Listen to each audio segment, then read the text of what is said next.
Okay. Maybe they should be working this time.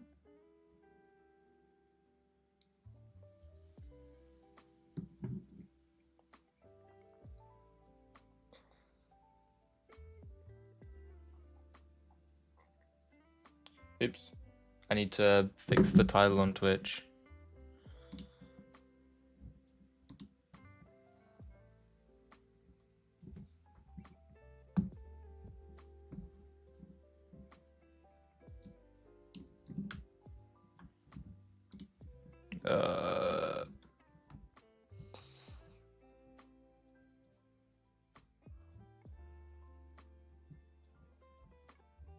Hopefully no one's watching yet.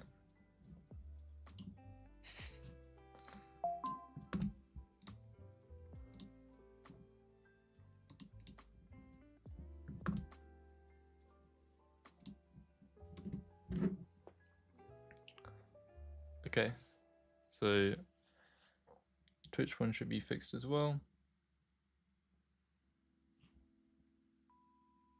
There we go. All right. So today we are going to be taking a look at the Caro opening, and I'm going to be sharing some lines that I've played throughout the years that I think are really good. My win rate with the Caro against the Caro is pretty high. So we can take, if you take a look at my openings tree here, against the Caro, I think I've got, what is it, a like 75%, maybe 70% win rate, which is pretty high. And I want to share with you guys the tile variation and a bunch of different lines from it. Eventually this will be compiled into a YouTube video, but if you want to come along, your live questions will be answered. Okay. So I'm not sure if I might wait a little bit until people join. Just because it doesn't seem like there's much point streaming to an audience of nobody. Okay, so I might do some puzzle rush while I'm waiting.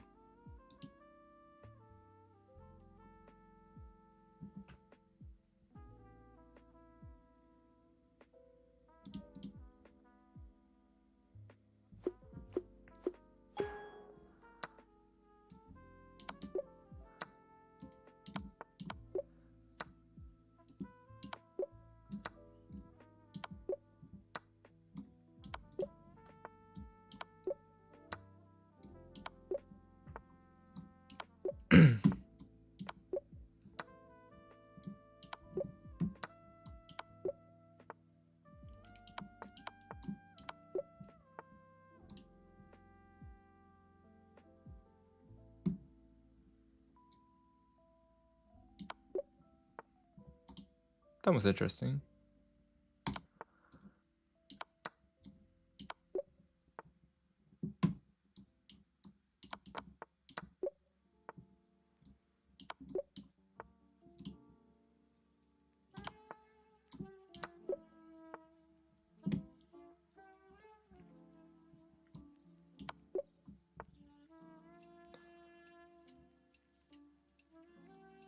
Is it this?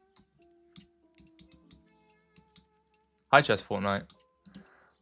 I'm just waiting for a couple more people to arrive, doing some puzzle rush for now. And when they do, we'll get started. I'm going to be sharing some stuff about the tile variation, which is honestly, yeah, it's one of my favorite things to see. Every time I see a Caro, I'm like, this should be an easy win. But seriously, like, it's definitely a very strong weapon. I think my win rate is something like 70+% against people my rating. So I really think this is a very strong system.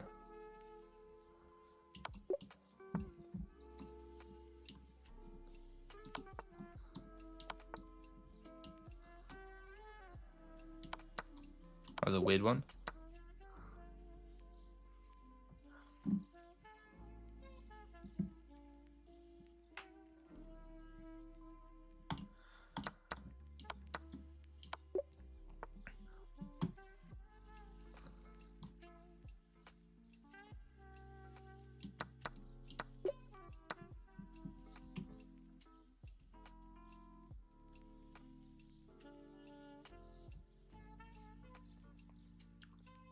So yeah, I don't know. What do you play against the Caro Kann chess Fortnite normally?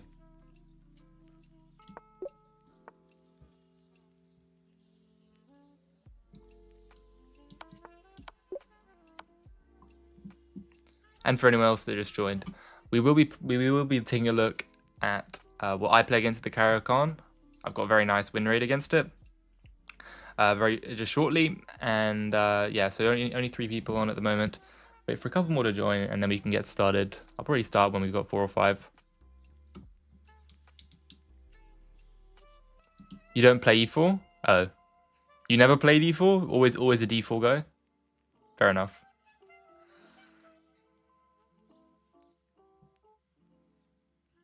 Okay, should be this. Takes no. You don't face c6 much. Oh yeah, but you can still technically get it if you go yeah, if you go d4 c6, you can transpose, right? So it still might be worthwhile.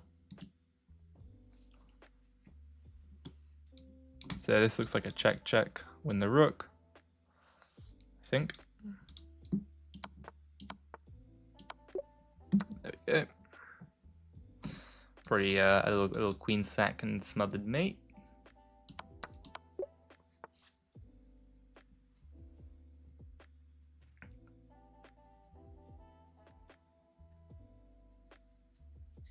What is this? This is interesting.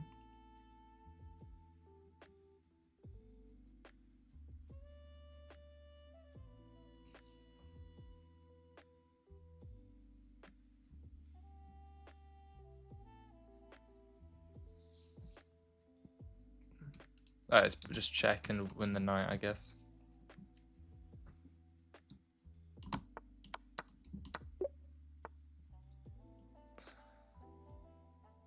Oh, you play the Caro Kann from the black side.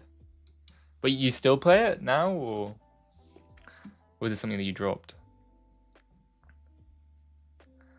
Well, I guess if anyone ever plays this against you, I will also be showing what your best line against it is. So that might be helpful. It's like the most annoying lines that black can try. But it's all equal once you know enough theory, though.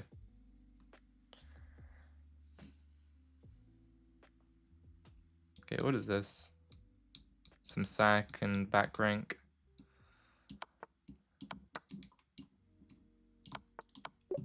Okay. This looks like a free queen, right?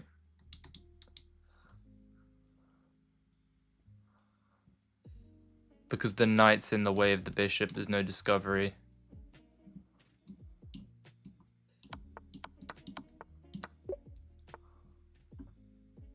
Oh, you play the Caro and the Sicilian. Nice.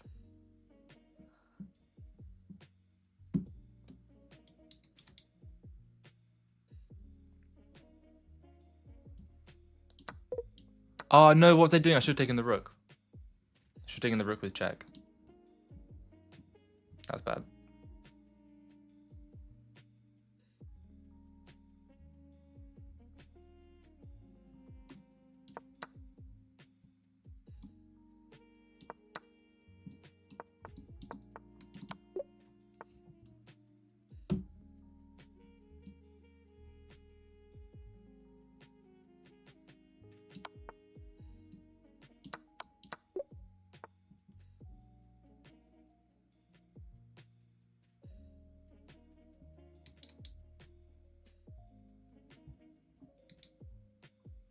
Is the king in the square, guys? Let's count it out. No, the king is not in the square. Therefore, we should go here to stop their pawn from promoting.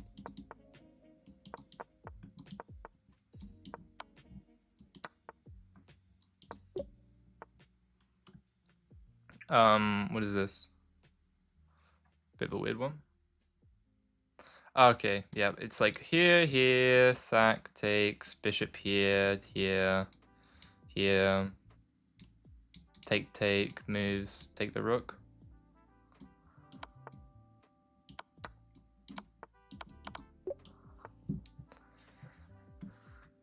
Okay, check here and the mate. I don't know what this puzzle is. It's a weird one.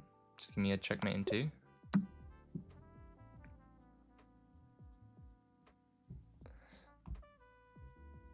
You're now 3,300 puzzles. Very nice. Okay, this one looks... Yeah, it's here, mate. If there, then takes.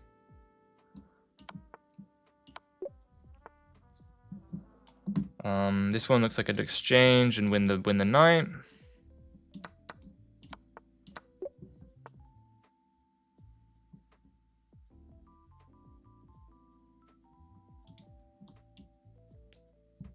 I feel like it's something with this.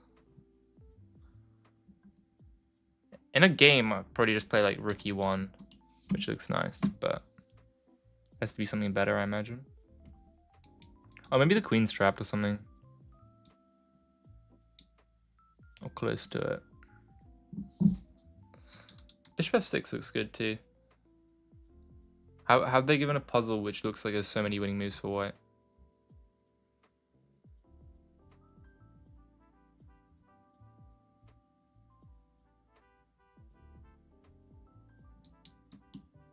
It all looks good.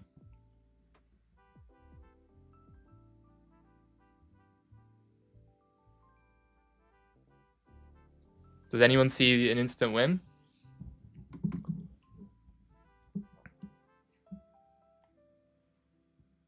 Push and knight f6, but like push, let's say here.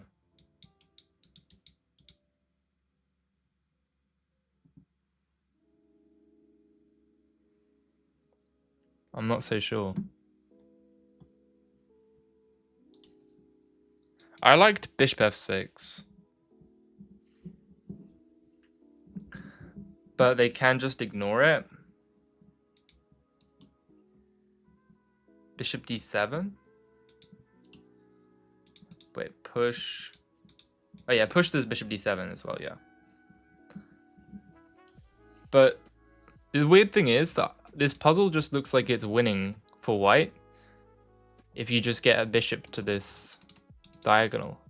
So this exchange just looks like a win. You know what I'm saying? Like takes with the queen or something. And then you have bishop h6 next move. I just don't get it.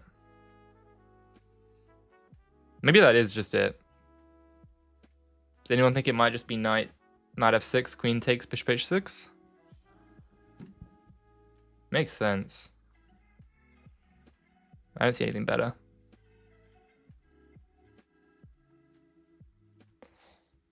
d6, then bishop d7. I think it's knight f6. I mean, I don't really know why. Oh, you don't want to include d6 first because after bishop d7, there's the rook defending the d8 square as well. That makes sense. Okay, check. Blocks. Oh, I'm blank. That's a good start. Okay, this one I think might be here. No, there. Yeah, this one looks good. The knight can't move because it's pinned to the rook. If the rook goes here, we can go here. Meet the rook. And yeah, we're threatening the rook and threatening to promote. Okay, now I'm assuming we have to go over this way. So that the knight can't deliver a check. There might be some funny business with a checkmate though. Like if we went this way... Does anyone know the difference between these two squares?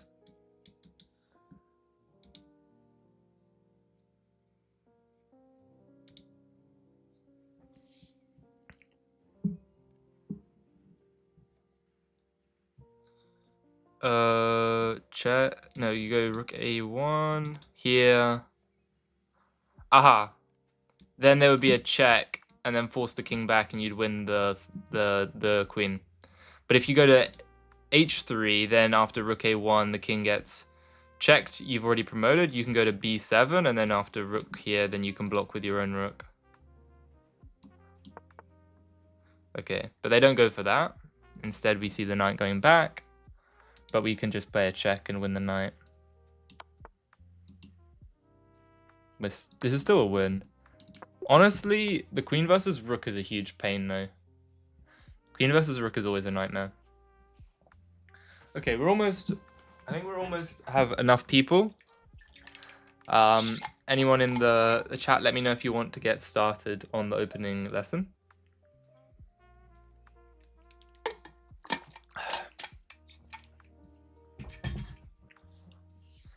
Okay, people want to take a look at the opening? Let's go.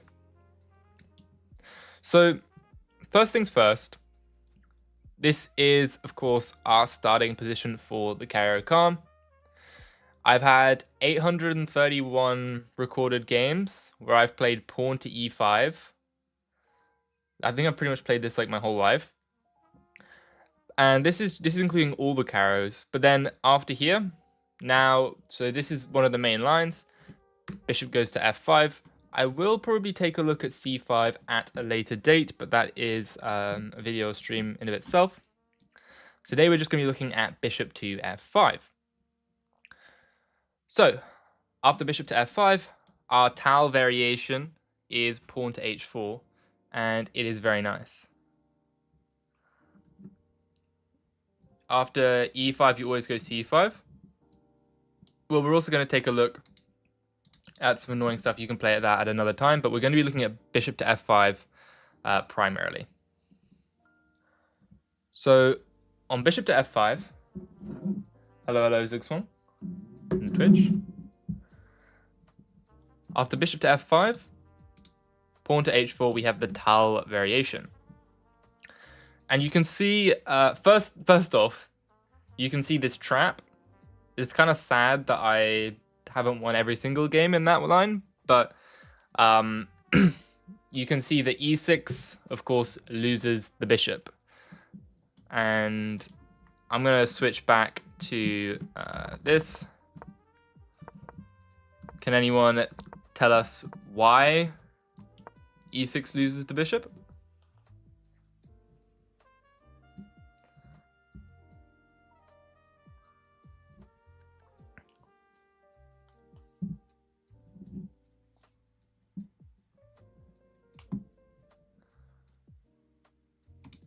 See a couple people joining. We're looking at the Tal variation. G4, yep. And after the bishop goes to E4, say, we have F3. If the bishop goes back, we have H5. And this is kind of like a Noah's Ark trap. The bishop is stuck. One thing that black can try is something like queen to A5, but we can play very simply something like bishop to D2 or knight to C3. Be very careful, don't play pawn to c3, because then the bishop will catch the knight, and it would escape. So let's put this on the board, something like here, here, this. I'm talking about queen a5, be careful, don't play pawn to c3, as then black can capture your knight here. Instead, just play something like knight to c3. If the bishop comes out, you can go bishop to d2, and all of this tension will be solved. You can play a3, something like that. You'll win the bishop, and this should be a pretty straightforward win. That is a trapped bish. You are correct, Zugzwang. Okay, so that's just like really basic trap. You're probably not going to see this one very much, but something that you will see very often after h4, and the most common move after h4 is pawn to h5. Now, does anyone know what we like to play, or I'm going to be recommending against this pawn to h5 move? And even better if you can explain why it's being played.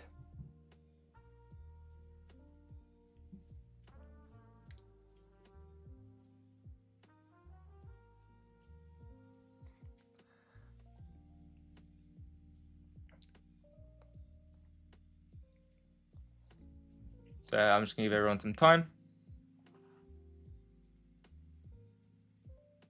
Bishop d3 is, I think that bishop d3 is the main line. What I am going to be suggesting you go for is a bit of a sideline. So bishop d3, yep, is a pretty decent move. It's what I started playing recently. But, and I see bishop d3 also being suggested by Zugzwang, both you guys going for the main lines. However, what I'm going to be suggesting is the move bishop g5. And the reason why I quite like bishop g5 is because this e6 pawn is pinned, which means that black will have a hard time developing all of their kingside pieces, and it will slow black down significantly. Okay, we're going to be covering the move pawn to f6, by the way, in a second, which is one of the coolest lines that I've ever really seen. It's so crazy, but once you remember it, then you will not forget it. And I think I've had like 10-15 wins in it. It's such a nice line. But first thing we're going to start with is queen to b6, because this is by far the most common move. So let's look at queen to b6. Now, what do we make of this move queen to b6? Well, it's attacking the b2 pawn, clearly. But the question that we have to ask is whether or not we care about the b2 pawn being captured. And e6? E6, I actually have had this a few times. E6 blunders the queen. That's why we played the bishop out to g5, so that we pinned the e7 pawn. E6 will blunder the queen. We will capture that and be very happy. So after bishop g5, queen b6 is the most common move targeting the b2 pawn. Does anyone know what we play from this position? The most tricky move by far. Very tricky.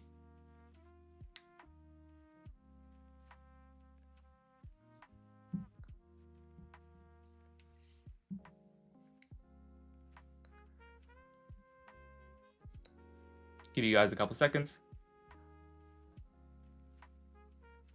The white pawn goes to e6. Yes, but we can't play it here because there's a bishop which can capture that pawn. But we will take a look at the e6 line with bishop d3. But yeah, just for everyone, bishop does go to d3 in this situation. And the idea is, I think someone in the Twitch already might know this line somewhat. After the queen takes on d3 and the queen takes on b2. Now, what is the move here? It looks like we're in some trouble, that the rook might be being lost. And I think a lot of people might go for something like queen to c3, trying to bail out and just get their knight developed. But let's see if anyone knows what's going on here.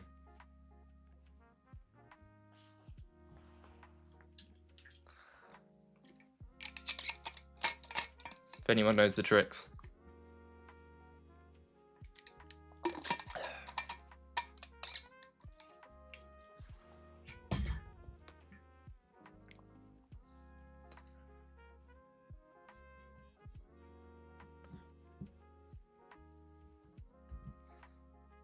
Anyone on the YouTube or on the Twitch? It is white to move. White is actually objectively winning here. I mean, by winning, it's like +1.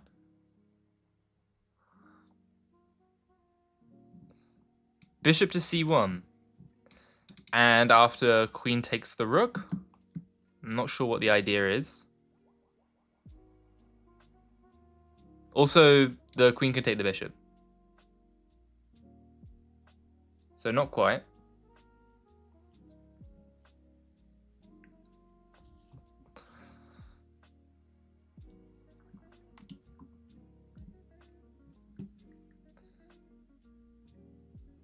Queen to c3. Queen c3 saves the position, so you don't end up losing a rook. Good to see you, Ollie, as well. So queen to c3, not quite. The queens will exchange. It's quite a shocking move. What is the winning move?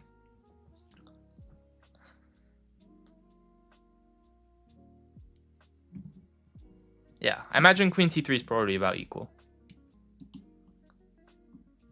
I might just give it knight bd2 and queen b3. Knight bd2, there's queen takes rook with a check, and that is a little bit troubling. Okay, I'm just going to give it. The move is pawn to e6. And I think that someone in the Twitch already knew something about this line. Oh, you meant knight g to e2 and queen b3. This line, yes, this is you're very, very close to being along the right lines at this point, but there's a reason that we throw in this move pawn to e6, and that reason is so that black can't play pawn to e6 themselves and get their pieces out, because if black can end up sacrificing the queen and develop their pieces happily, then black actually is a bit better here. But if we include the move pawn to e6, then black is unable to develop any of the king side, which means that after this rook is captured, hi Moscow, then you are in time with the move queen to b3, which is now attacking this b7 pawn. And that's why you don't have to develop your knight right away, because I'm sure Chess Warner, you were looking at queen takes on d4 here, probably something like this. But then we have queen takes on b7.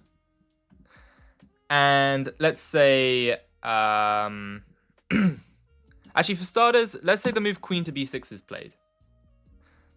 That attacks the knight and also hits the queen. So can anyone see the winning sequence here? There is a pretty nice win.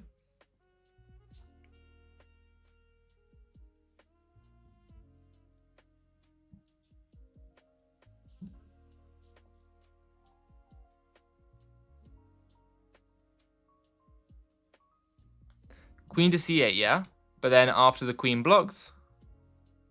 I have had a game that went like this, by the way. It was against a 2300, so not a bad player.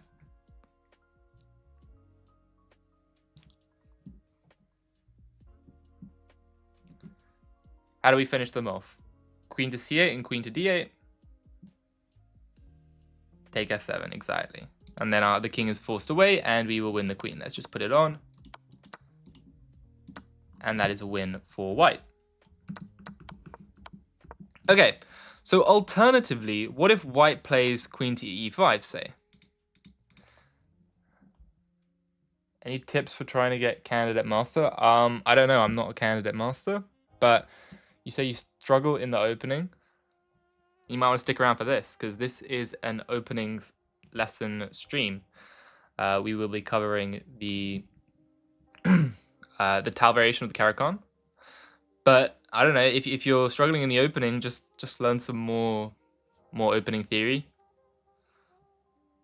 Like you got to be specific with what you're struggling with, right? If you have problems with the specific, it's very rare that you have problems with every single opening.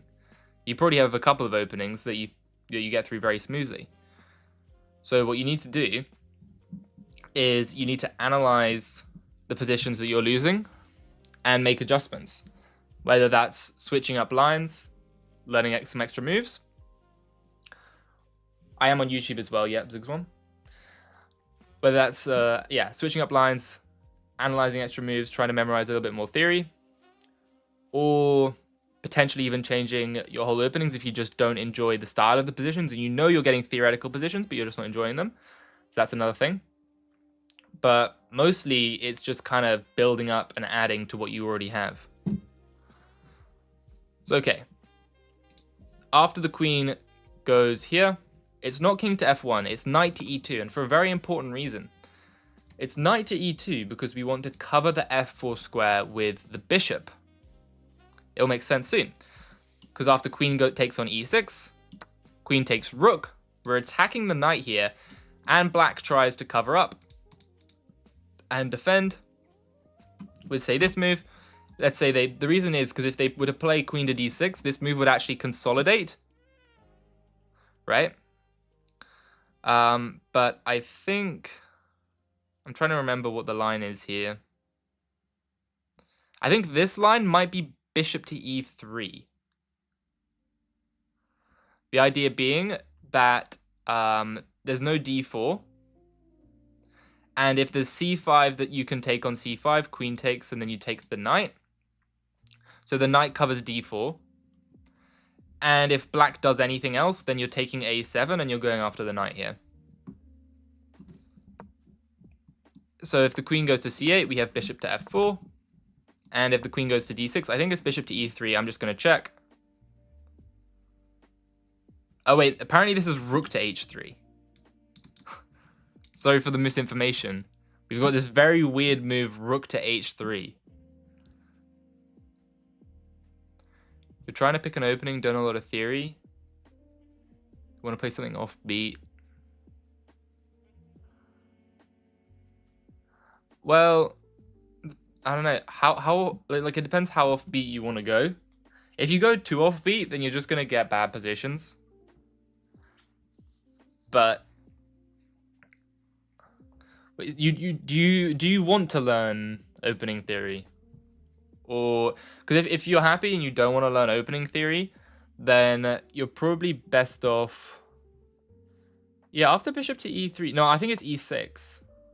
I thought e6 takes. I don't know what the defense was. Because bishop to e3, I thought c5. There's bishop takes c5, and then this.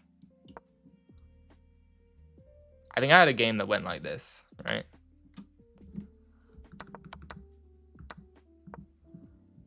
And there's no d4 because you just take.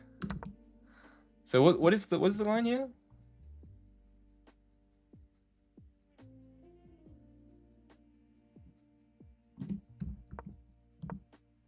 There's queen to d8. Oh, and then you can develop the knight. Drops another pawn, but it's okay. That's an interesting one. Okay, so for some reason, after queen goes to d6, I've never seen queen d6. I only actually see queen c8 for some reason. But yeah, after queen d6, the only move is rook h3. And you play rook to b3. You play the collie with white. One of your friends is nearly 2,500 online. Has played the collie well. I mean, the collie's not bad. Yeah. If you want to play a system-based opening. Like, you can play any opening. It doesn't matter. As long as you know how that opening is played, right? That's what matters.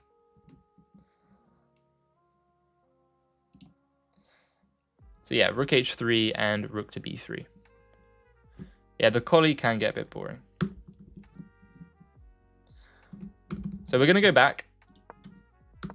This is just one line. And we're going to take a look at some general games that I've played in this opening. Just so you guys can get an idea of how it's played. Because really, I think the best way to see is just to take a look at some example games. And then once you try and get a couple of the patterns and ideas down, you can go try it yourself, and then you'll see what goes wrong, and you can try and patch it up, make it better. That's generally my position when it comes to learning openings. Try and learn the basics, play a couple games with it, see what goes wrong, and then fix it. You're thinking about playing the Nimzovich against e4. Is that knight c6? I can't remember. Is that knight c6 and d5 or something? Knight c6 and d6? I don't think it's very good, but you can try it.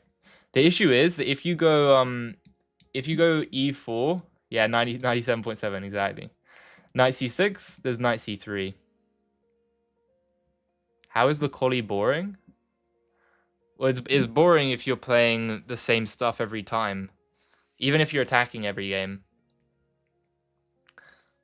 But I think the collie can be a little bit boring against the King's Indian personally, but I've not had that much experience with it. Anyway, we're going to get started. We saw the classic queen to b6, bishop d3, takes, the queen takes on b2. Of course, what do we do in this situation? What do? We play pawn to e6. Pawn to e6, given an exclamation mark. After the queen takes with the rook, we have queen to b3. Now attacking the b7 pawn. We've covered what happens after queen takes on t4. And that's what happened. The queen took on d4. I took on b7. And they played queen to b6. Oh, and we had this line. So you can see that these things do happen. I was playing a 2300 in a 10-minute rapid game. And we got this trick off. Right? So let's take another look at another game. Playing a... Please do not send challenges. We're not playing viewers today. So we're going to take a look at another game. I was playing a 2300 from the UK. This is another 10-minute rapid game. Let's take a look at it. it was e4, Caro Kann, same old, same old. Bishop came out, bishop d3. You found that Nimzowitsch holds up very well against engines. Why are you playing engines? Okay, we have e6.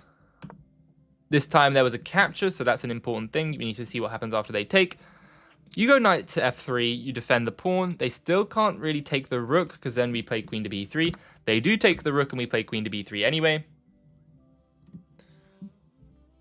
Yeah, there's a lot of wacky theory. But there's also some wacky theory against c5. Okay, knight goes to d7. We castle. And what you'll notice is that black is up 7 points of material. They're up a rook and 2 pawns. You're analyzing with the engines. Okay. Well, you can play openings that aren't sound according to engines. It doesn't really matter. But generally, yeah, generally it's a good idea to play something sound though. Okay. I mean, like, Eric beat a GM in the Stafford Gambit in the World Blitz Championships, so clearly you can play some dodgy stuff and still get away with it. I mean, Stafford's like +2 or something. I played knight c3.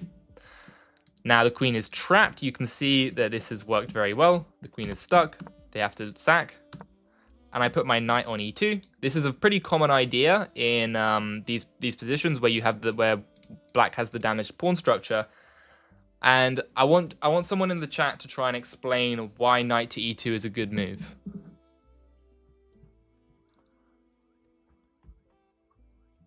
Yeah. I mean, have you not seen? I think there's a guy in the UK. He's a candidate master, and I don't know if you guys have heard of Jonathan Schrantz, but this guy in one of the UK British Championships. It was a classical game. He played something called like the wheelbarrow gambit. I can't remember exactly what it's called. It was really weird. But it's basically this gambit where you like sack pretty much all your pawns on the queen side. I'm really struggling to remember it. The wheelbarrow gambit? Something like that. But it's really bad. It's like +3 or 4 for white. And they win in classical. So people in classical, they're no better at evaluating crazy positions. In many ways, if you're the guy with the theory and you know all the traps, you can definitely get away with it. Unless you're playing like a super GM. Even then, people make mistakes if they don't know what's going on. Yep, knight to f4 is the idea. That's why we're playing knight to e2. We target the e6 pawn, the queen can go to e3. There's a lot of pressure on that. Queen can also go to d3. So it attacks, yeah, it attacks a lot of squares. It attacks e6 and also g6. So it's on a pretty nice position. They put their knight here. I put my queen on c3. Idea being that it's now attacking... I don't think it's the wheelbarrow. I can't remember it. I remember what it looked like. I'll try and get it up. Let's duplicate this. Okay. I think it was something like this. Oh. It was some weird Benko Gambit stuff.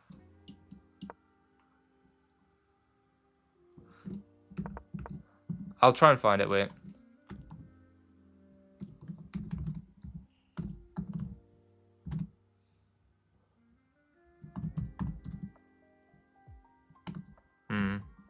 I just spelled his name terribly.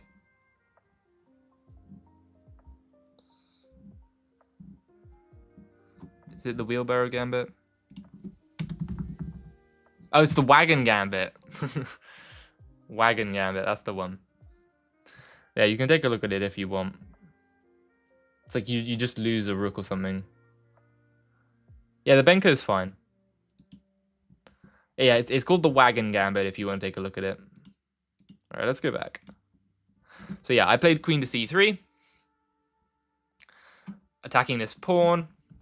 They defended it with the rook. I jumped my knight in. Now attacking this pawn. And I'm assuming they played something like king f7. No, they played knight f6, because if king goes to f7, there would have been... I guess we could have played this. Not exactly sure what I would have done here. probably I would have played queen to e1, attacking this pawn here, and you don't really have a good way to defend it because this pawn is defended. There is e5 though. Could get a little interesting. Maybe after this capture, I don't know. But they didn't go for that. My knight jumped in. I played f3 just to stop their knight from moving forward. So they have so many weaknesses at this point. There, the position is just collapsing. The knight took on g6, went back. I hit the knight, made one exchange. And then after the queen infiltrated over here, this pawn's moving forward. The knight can give a check. This pawn's loose. My opponent just resigned. They were obviously not very happy. I wouldn't be very happy either in this position. The queen and the knight are just bullying the king. And it's a very nice position. So that's another example. Also another benefit, I don't know if you guys noticed, but let's go all the way back. People burn a lot of time. So they use 2 minutes already to reach this position. I'd only use 20 seconds, right? So people burn a lot of time when they don't know what's going on. Let's take another look. One last one. Almost a 2400 from Philippines. Same old, same old. They go b6, f6. And this time I play bishop d2.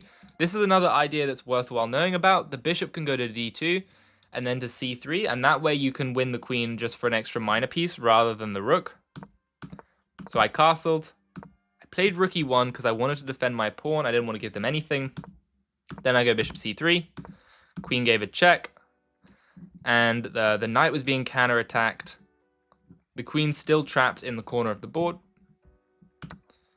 Decides to sacrifice itself. We take a pawn, they resign. The game is just dead. I realized after the game I could have just taken the knight here. That would have been even more nasty because after the exchange, there's no stopping this checkmate. The king is so boxed. It's so boxed. Check. Checkmate. Hi Dev, what's up?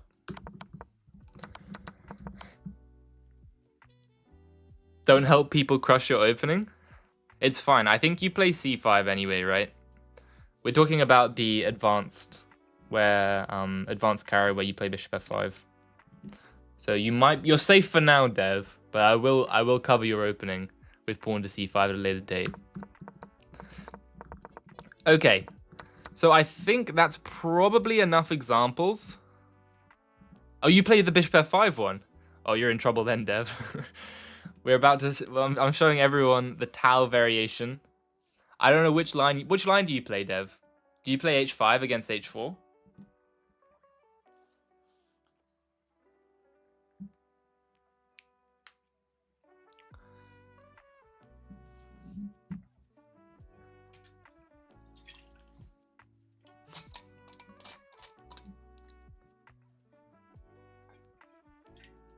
You always play the advance against the Caro and struggle with any plans. With the weak e-pawn and open c-file. Are you talking about the c5 one then? I will be taking a look at that one in the next openings live stream that I do. We will cover this one. There's no way you're playing this?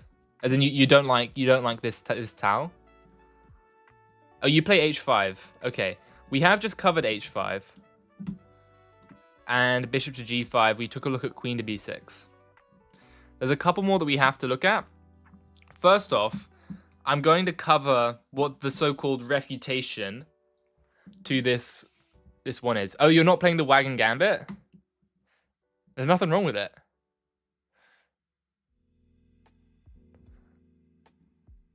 Called the Botvinnik. Yeah, it's the Botvinnik cards, yeah. You play b6? Wait, what? Here. You play pawn to b6. I've never seen that before. Oh, you always get the queen b6 position. Yes. Exactly. Do you ever go after the pawn? We have a Caro-Kann expert on the line. After bishop d3, what do you do, Dev? What do you go for? Don't be put off by all the arrows. I just want to know what you often go for. You got your queen trapped once? Oh no. Yeah, taking the pawn's just bad. The alien gambit's getting popular. I don't like the alien gambit. You exchange bishops. Yeah, okay. So we've already taken a look at this line, Dev. You see black's position? Down 2 pawns and a knight stranded. There's loads of competition. Look at. I think the wagon gambit has 100% win rate in classical chess. So there's not many openings you can say that about. I think you've got to put some more respect on the wagon gambit's name.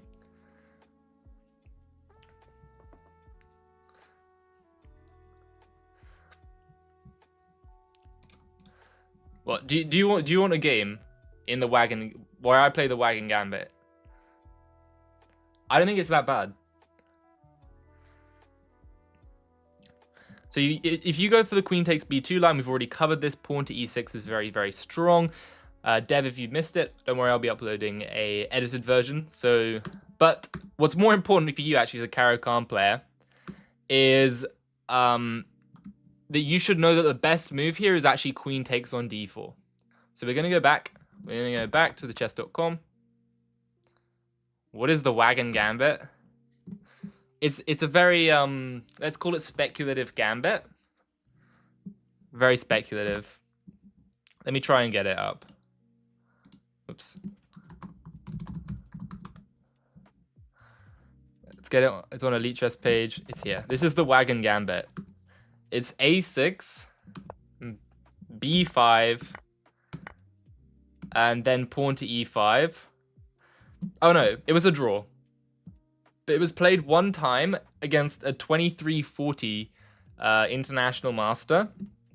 So a very strong player. The knight jumps into the center. And yeah, so actually in the only game it's ever been played, let's take a look. The person was too afraid to accept the gambit. That's right. An international master was too scared to accept the wagon gambit. They then retreated, and I believe black got a pretty big advantage. Yeah, black got a really nice position. Played h5. And okay, black didn't play perfect, but ended up getting a pretty wild game. I don't know what was going on here. They sacked a knight. It was very suspicious. But they somehow drew from this position. Everything traded off, and they made a draw. So I'm just saying, what's the compensation in the accepted?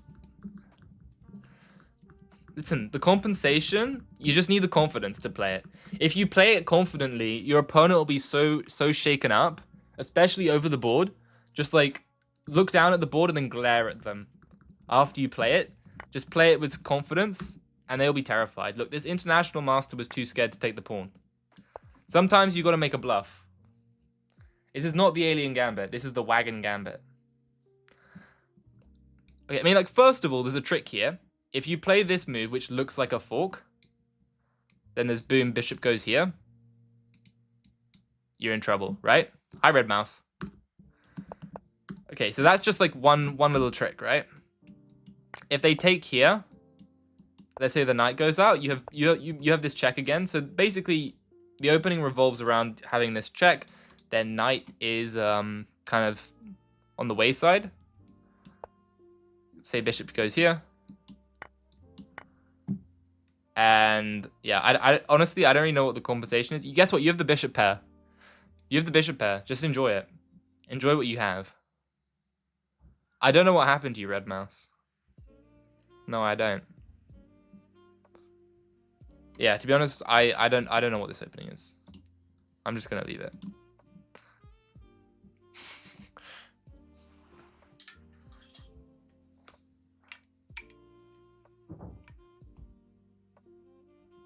How much chaos will it cause on a scale of 1 to 10? I'd say the Wagon Gambit is a solid 8 on the chaos scale.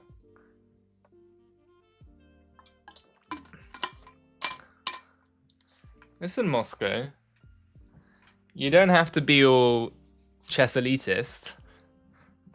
The Wagon Gambit does what it does, okay? You can see, it got a draw. Its only game on record has been a draw. Okay? And that's between two masters. Very strong player, 2350. You're only going for 2200. Sounds like a win to me. I don't know where your evidence is. What the hell? That's the compensation? It's good. Look at it. The white pieces are a little bit stuck, right? You're getting to castle quick, right? Like, open E file, you've got the open A file. You know, every pawn lost is a file opened, guys. Look at this. Quick development, bishop pair, staring down. How could you not love this? Anyway, we're gonna drop the Wagon Gambit for now. Take a look at we're gonna take a look at the queen. Queen takes on d4, which is the supposed refutation of the line that I'm showing you guys. Queen takes on d4. After this, we play knight to f3. They go here. Guy thought you were a man because you were so good at chess. And they made some bad jokes. I'm sorry to hear that, Red Mouse. So here, I think it's castles. Actually, I'm struggling to remember. This is one that I got wrong a couple times. I should get up the game. That's the example game. It was a classical game that I played. Give me a second. I'm gonna have to turn off a 9 out of 10 objectively and a 10 out of 10 for practicality. Yes, exactly. I agree. So I'm just going to turn it on full camera for now. Just so that you guys can't see my game library, because I don't want to share anyone's name by accident. Okay. Don't worry, I'll find it pretty shortly.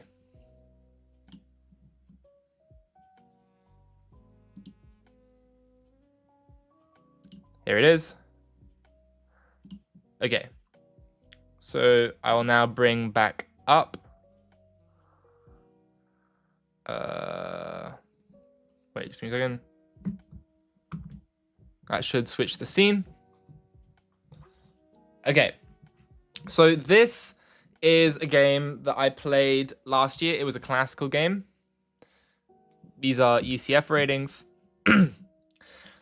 And my opponent actually found my chess.com before the game and had prepared this opening really, really well.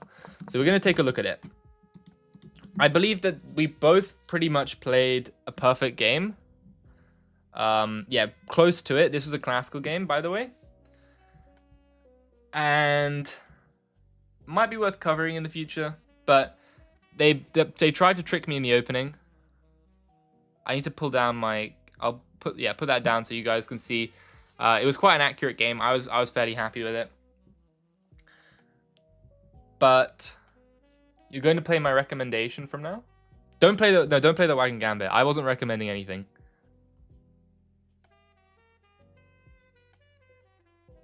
Okay. So I'm just going to get started.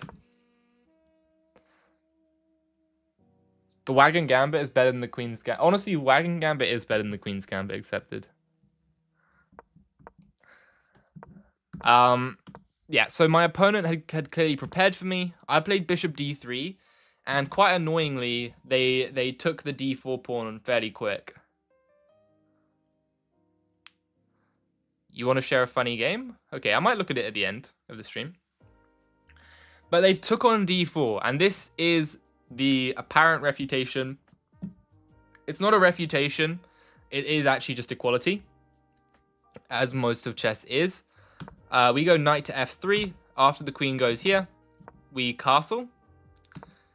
And castling, I believe castles and takes on f5 is pretty interchangeable.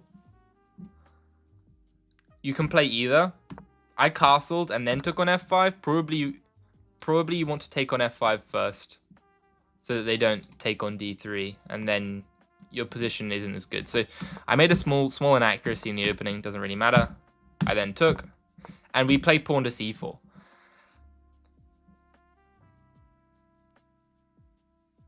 All right, Moscow. I feel like we broke him, guys. I feel like we've broken Moscow. They know the theory. Finally, everyone just took. Yeah, exactly. It was some guy had prepared it against me. It's a classical game. So why are we playing pawn c4? Does anyone know?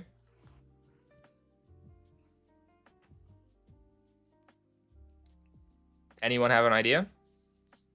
First off, if they take the pawn, it's mate in 1, which is a pretty funny threat. So it looks like maybe someone thought it was a free pawn. It's not a free pawn. You can't even take it. But that's not the main reason that we're trying to play it.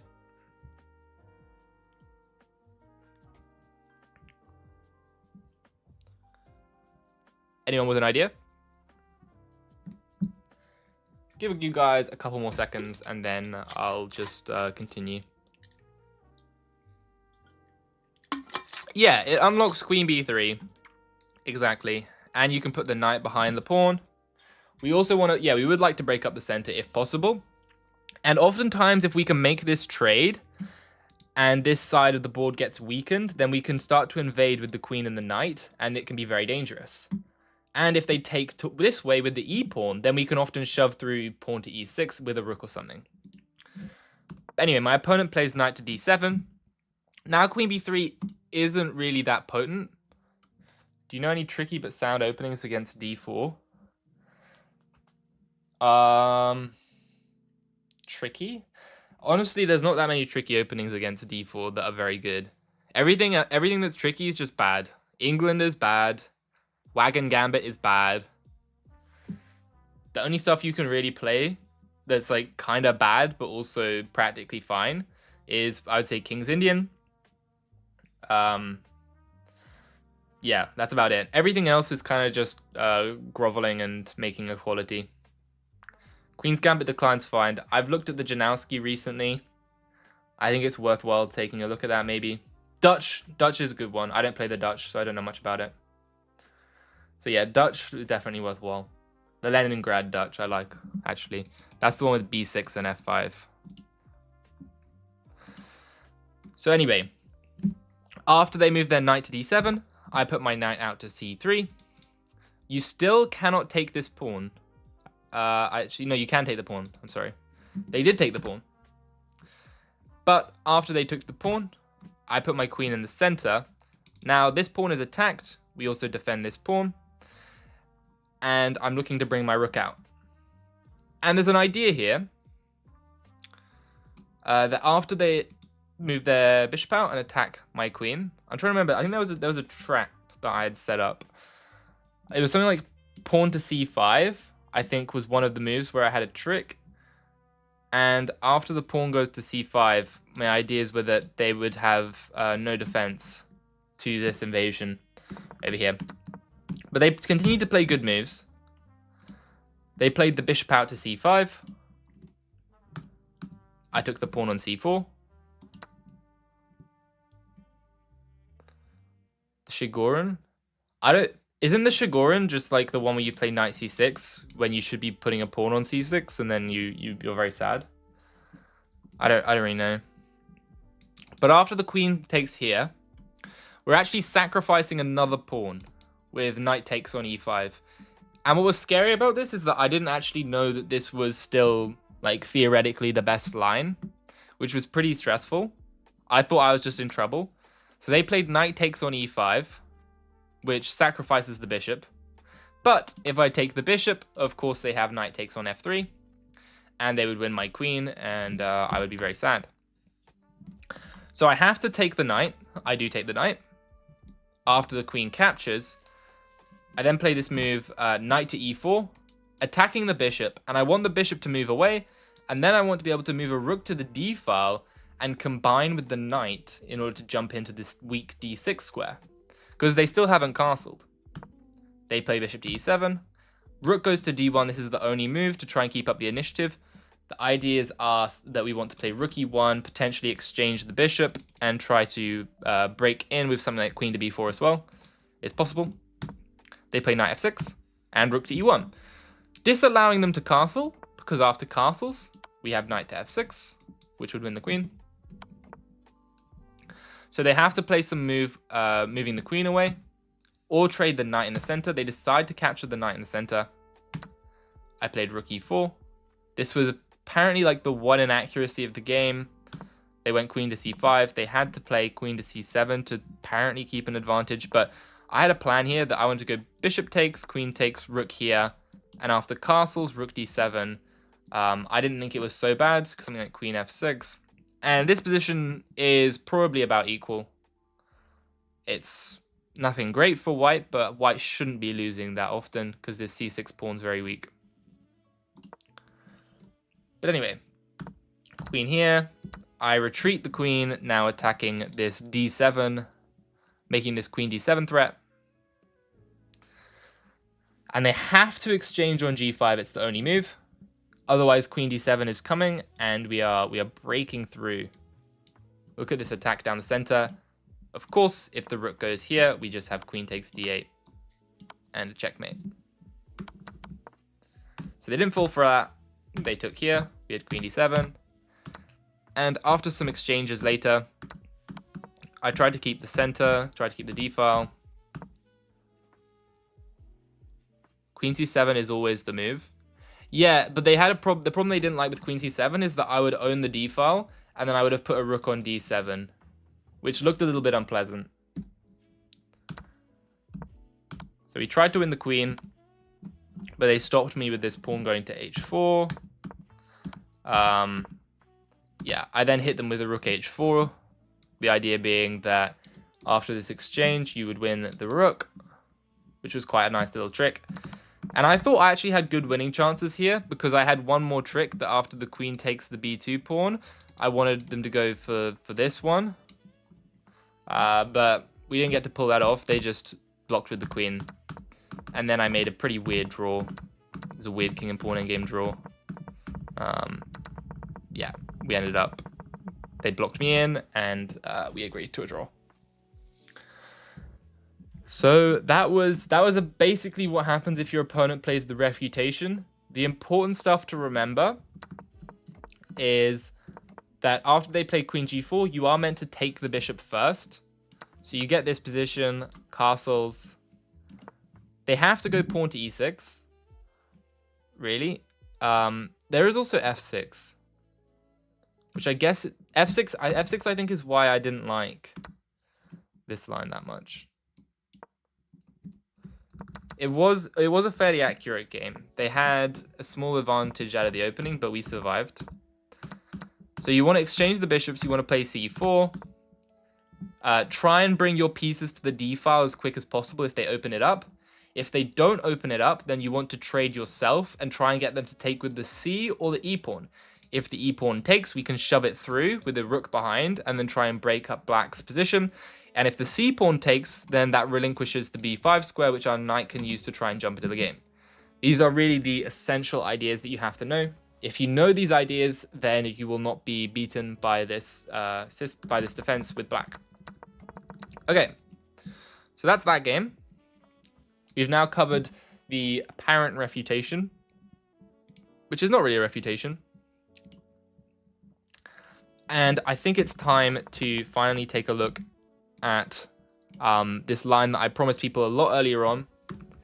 And that is the move pawn to f6, where things get really, really crazy. Pawn to f6. So let's take a look. h4, h5, bishop comes out, and pawn to f6. Does anyone have any idea what the winning move, well, not the winning move, but what the best move here for white is? It's really, really crazy one.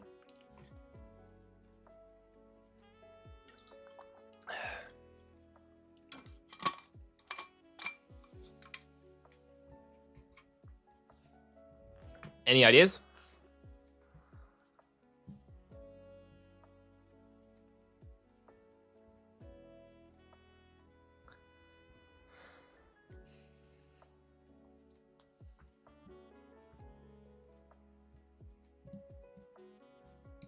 Pawn to f6 from black. They're attacking our bishop.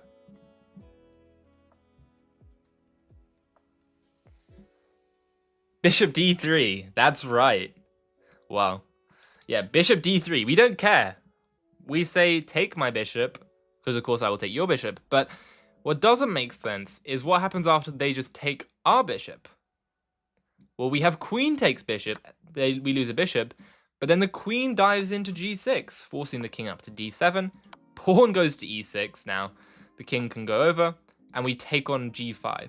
And what's crazy about this position is that 2 pawns, and this queen here, have completely shut down all of black's movement. White actually holds an advantage in this position. And can anyone guess what white's next 3 moves are, which basically guarantee to win the game? Anyone want to have a go? It's literally one of the most stupid plans I've ever seen, but black can't stop it, and black just loses.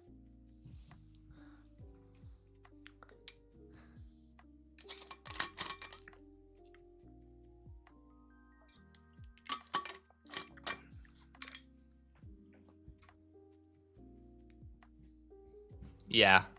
Knight to f3, knight to e5, knight to f7, and then take the rook. It's a 4-move plan, but black is so paralyzed that black just can't stop the knight moving up. Yeah, the knight just moves up the board and takes the rook. That is so ridiculous. I'm gonna get a game up. One of the games where I have it. Yep, that is correct. So ever since I learned bishop d3, the win rate was much higher. Bishop takes on d3, they take on g5, queen g6. Let's go here. Takes. And yeah, let's see here, knight f3. How did I? Oh no, I messed up a game. This isn't a very good ad. I think I lost both of them. And made a draw. I flagged some guy. What happened? Okay, for some unknown reason, I didn't move my knight up and take the rook. I don't know what I was doing. Wait a minute. If I moved my knight up, what was I scared of? Guys, I don't know what I was doing here. I must have mouse slipped, actually. I think I probably mouse slipped knight d2 while I was going knight c3. Because knight c3 is the obvious move with the fork. So I think I played knight d2 as a mouse slip and then was probably quite annoyed the rest of the game. And then things got weird. But surely I thought I had a win in this one. Maybe it was... Okay, let's say after b6. Let's take a look at this one.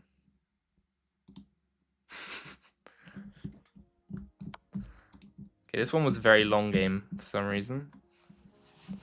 Let's check it out.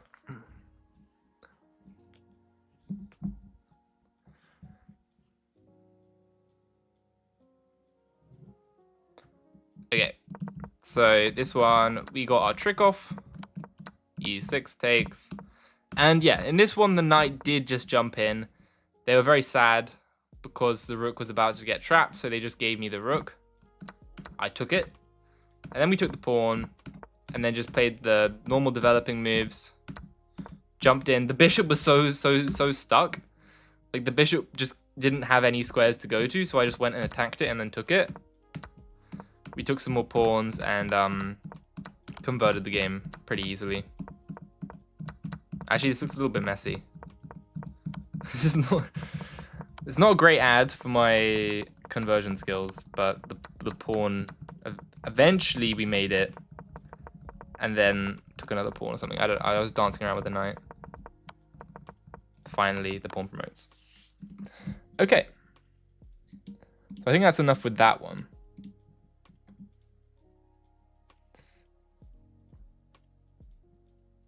You wish you could do a chess live stream, but you don't know how to yap enough? Yeah, just say stuff and don't think. That's the trick. And I don't really think anyway, so you just got to short circuit your brain. So this is a really cool trick. Yeah, after f6, try it yourself. Yapano, yeah. Bishop d3 on f6. That's how we like it. I feel like the music's a bit low.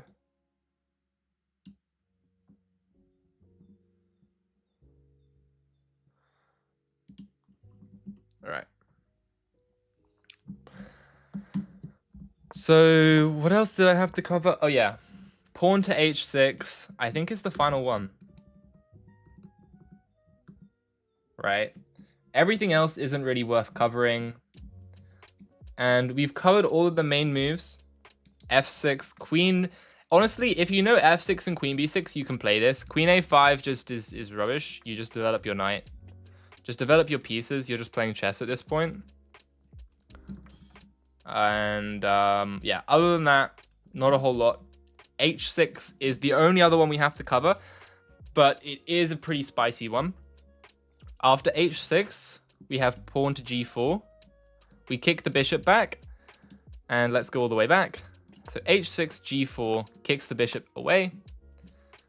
And now I assume most people at this point, probably familiar with the key ideas in this opening, can tell me what the move here is for white. I'm sure someone can tell me.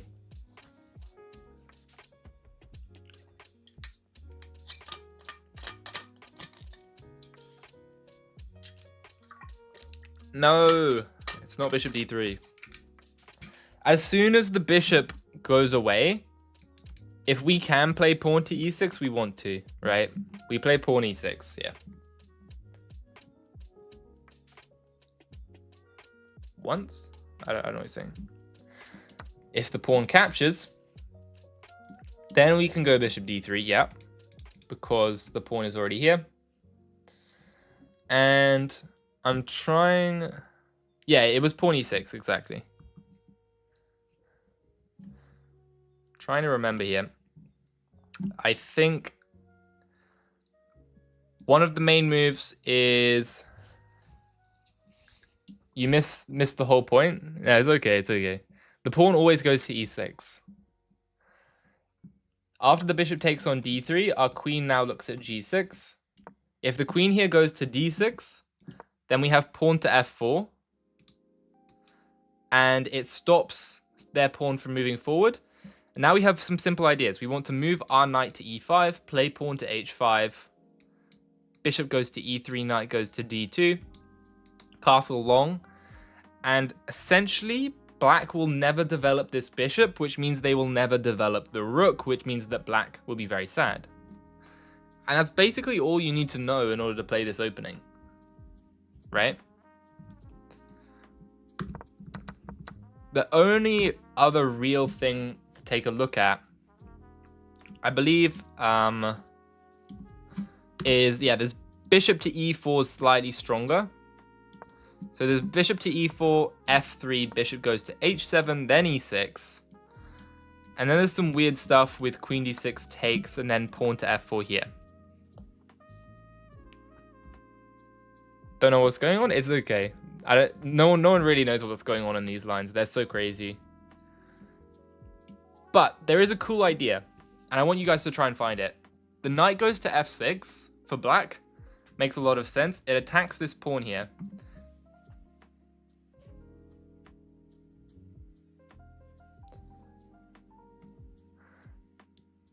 Anyone try and find the idea? This one's very hard. Hello, Shipcav. On the Twitch. We're currently doing an openings lesson live stream, but I might play a couple games because we're almost finished up. So I might be able to play you after that. We're just going to be taking a look at a couple more lines. It is not g5. g5, the knight would probably jump into the center and we could be in some trouble. We'll have one more guess. One more guess.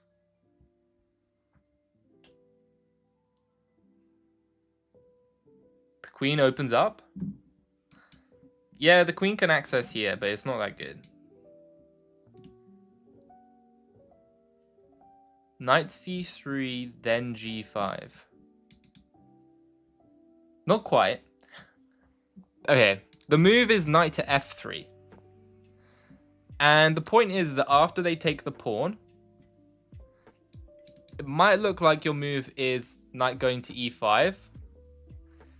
And I'm going to be honest, the next move is even more unfindable than knight to f3. Because you can play knight to f3. Oh, you meant knight to f3, right? That's correct.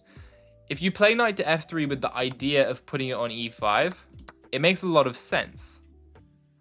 But notice that the queen can go to g6 in this line, which is pretty annoying. The queen gets into the game. And we can't really castle, which we want to castle. So, oh wow, that's a lot of challenges. So knowing all of this, instead of putting the knight on e5, what do we play? If anyone can get this, that would be crazy.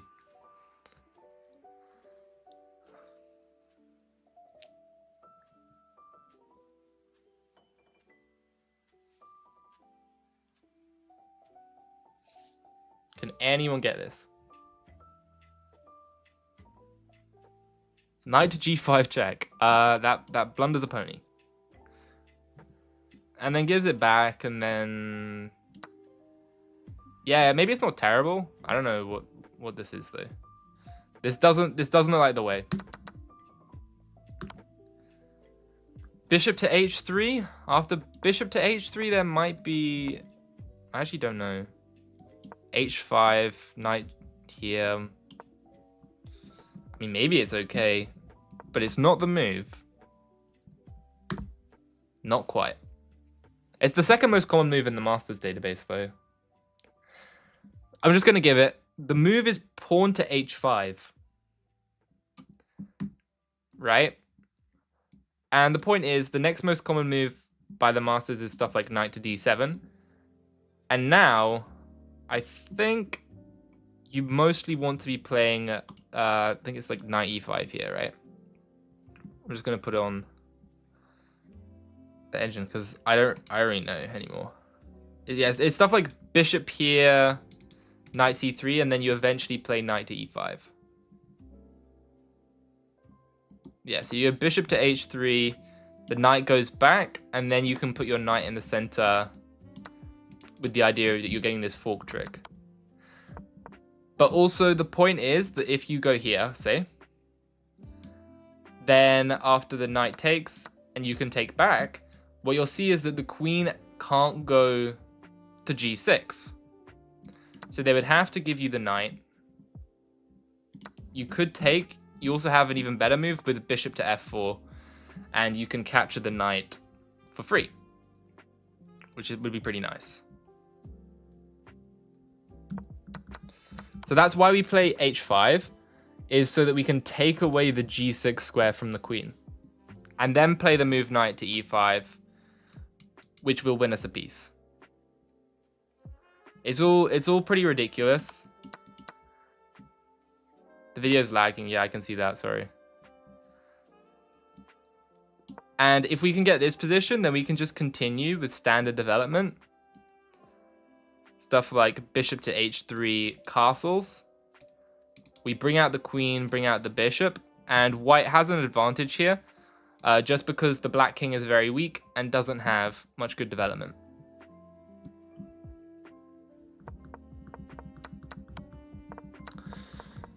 Okay, I think that was the main other line that I wanted to cover. We might take a look at bishop d7 as well. I've noticed that some stronger players started playing this against me. Bishop d7. But on bishop d7, actually I'm not sure what the best move is here, to be honest. We have the Masters database. The best move is knight to c3. Or h5. h5 I think is what I started playing. And the point is to stop this pawn going forward. And then you play knight c3, bishop e3, queen d2, here. Castle short or castle long. Doesn't really matter. Essentially, if you get this position, no one really knows what's going on. It gets too crazy.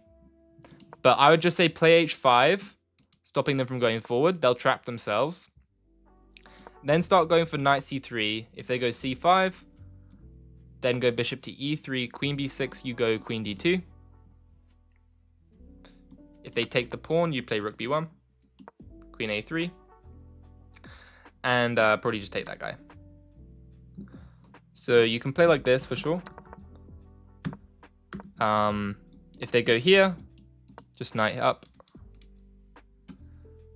You would play e6 and c5? Yeah, that's exactly what they do. Black, yeah, exactly. Black basically decides they don't want to play the Caro Kann anymore, and they play the French.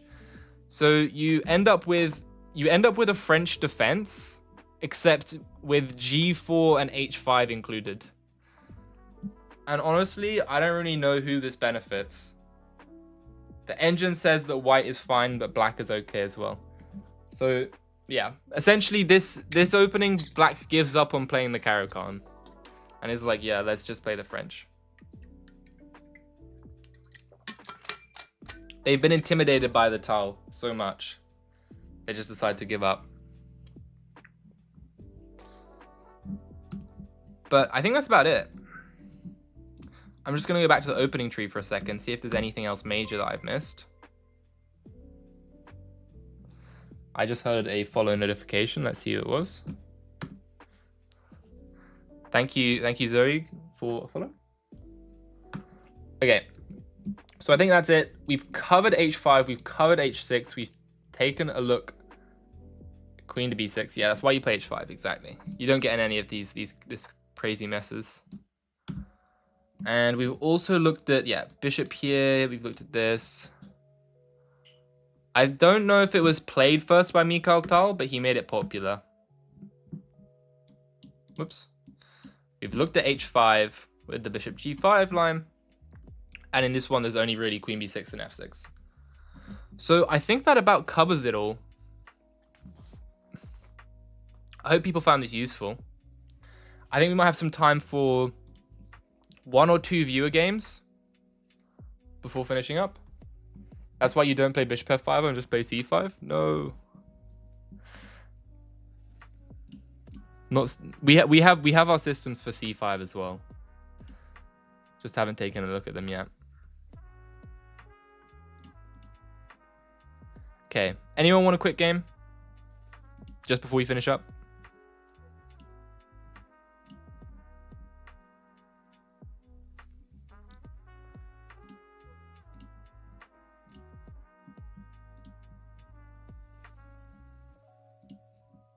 Wait, let me just mute myself for a second.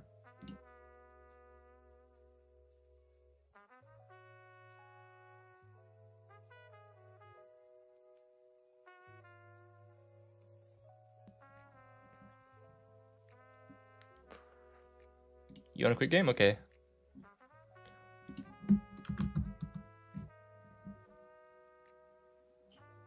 Hello, Nada? Champ, it looks like you've made some pretty big gains in Blitz.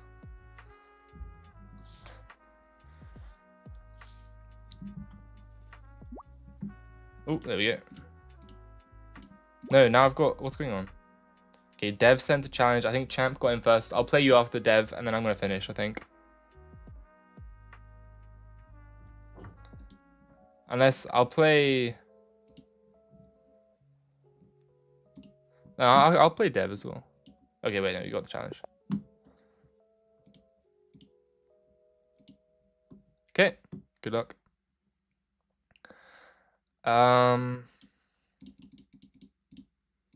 Let's go for this one.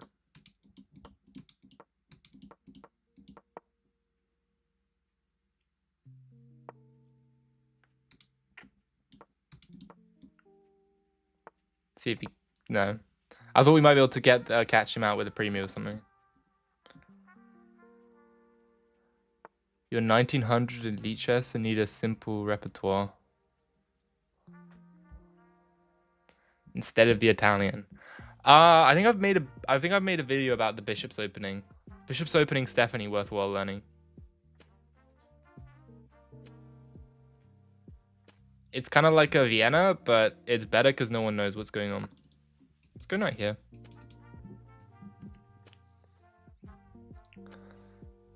I want them to play d5, and then I'll just put my knight back on the home square, because I don't care.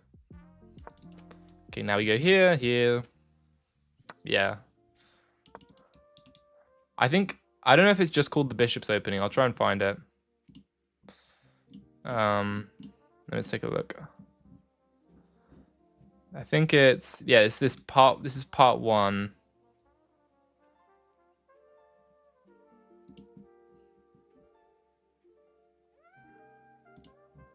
Oops. And I'll try and send you the link. Here it is. Okay, there we go.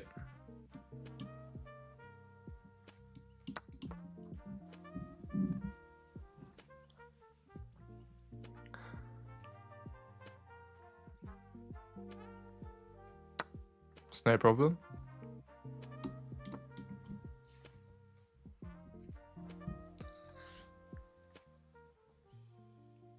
Even if you don't actually play the openings, yeah, it's always worthwhile trying to get as many new ideas as possible.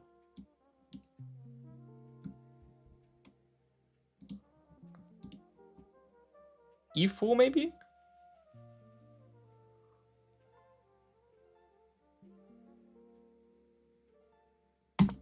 I like it. Makes some sense. We can meet queen c2 with bishop f5. Point being, after knight takes, we just take, deflect the queen away.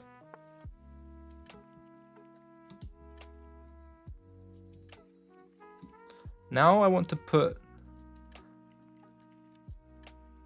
No, not quite.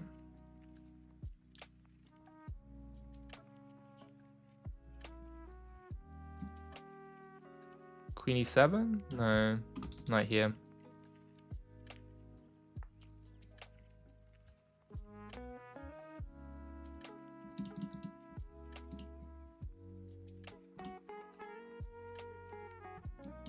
Let's do this.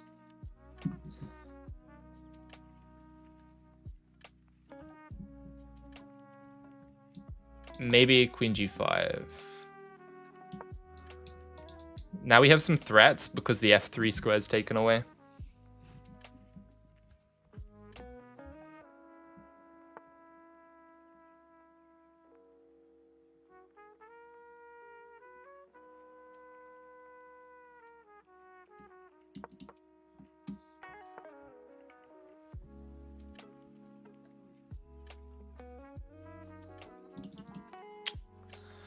Okay, this isn't great, to be honest.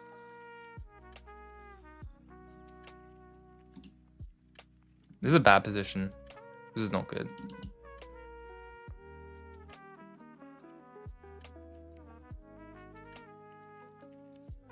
This is really bad.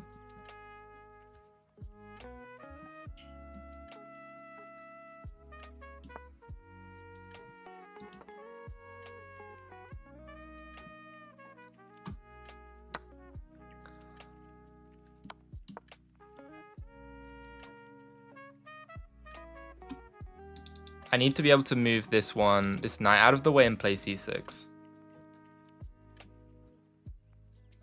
It might not be that bad, actually. I don't know.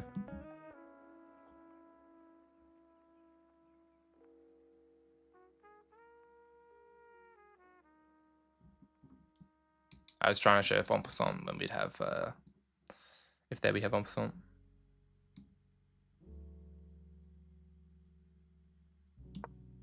Okay.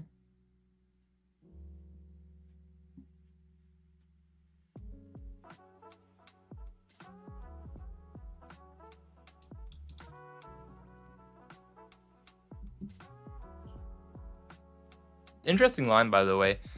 Pawn to g4. I think we can sack.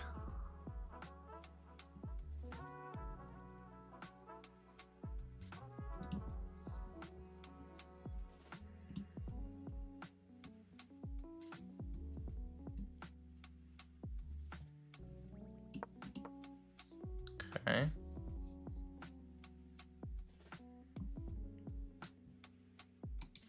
If I can plant the knight here as well, we should be fine.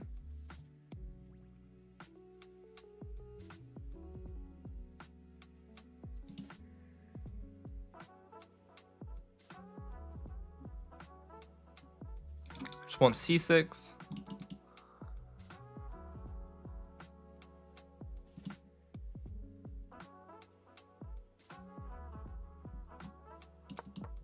Okay.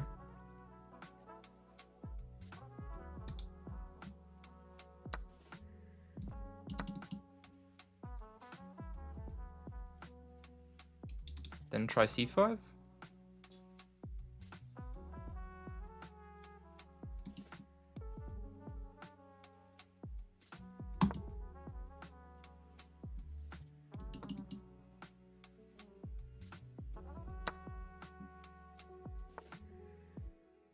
This. The threat on the pony. So now we're threatening the mate and the pony. That's a mate. GG champ. That was a really unpleasant game, by the way. Yeah, that was uncomfortable like the whole way. Apparently it was fine, but oops. Who's this? Someone who's 2700 just challenged me to a board game. I don't know why, but I'm gonna accept it.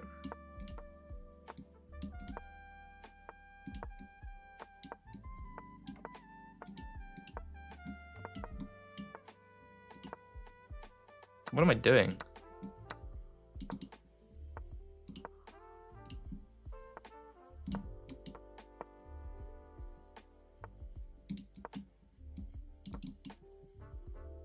Oh man, this is not good.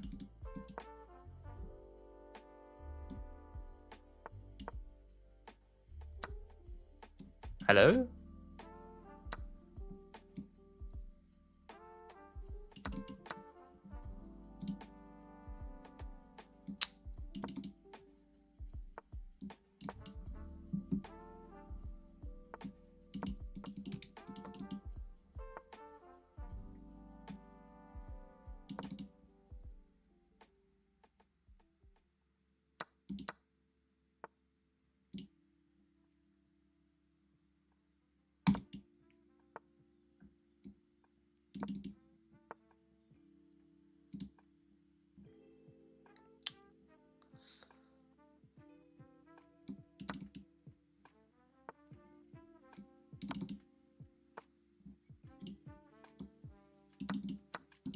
So bad. So bad.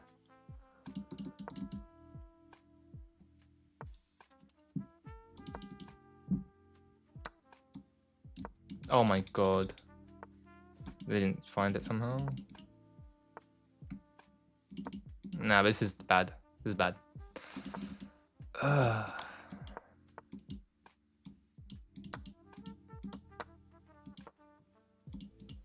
No, we had a winning position.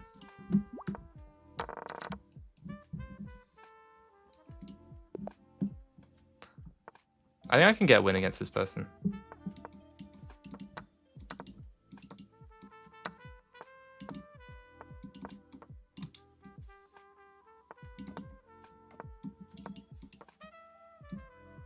I don't know why I just lost a pawn.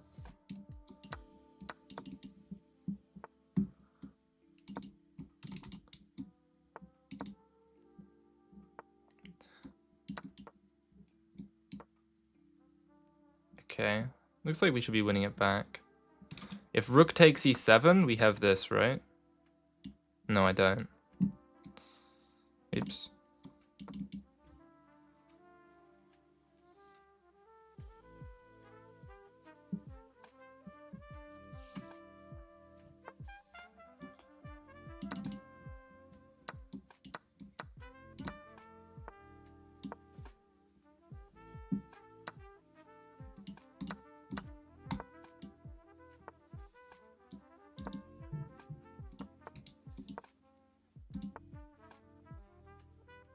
Oh no.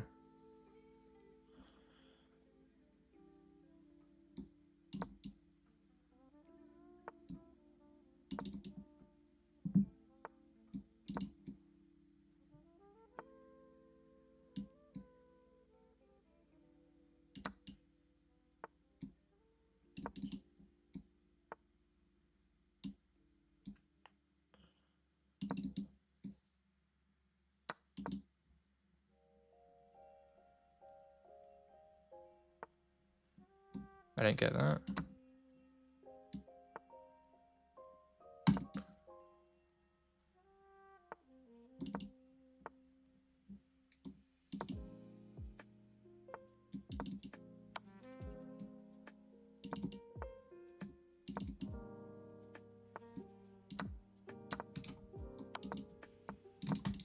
Oh! Ah!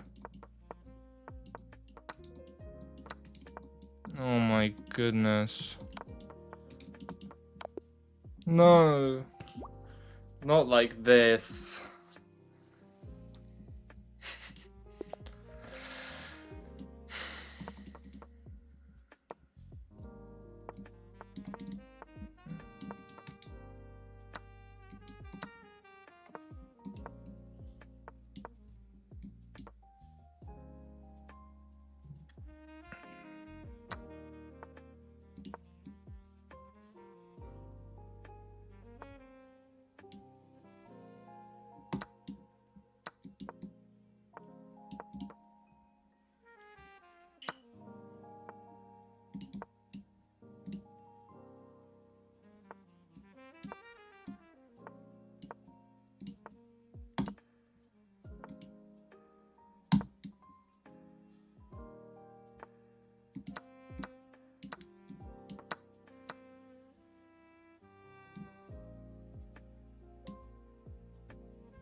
I'm so dumb. I don't know. I looked at that and then it's just...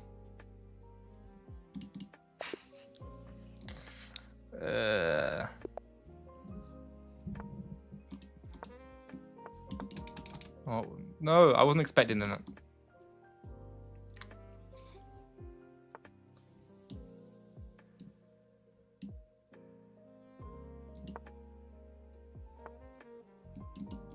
You think I would get him in Blitz? I don't know. You want to see me adopted?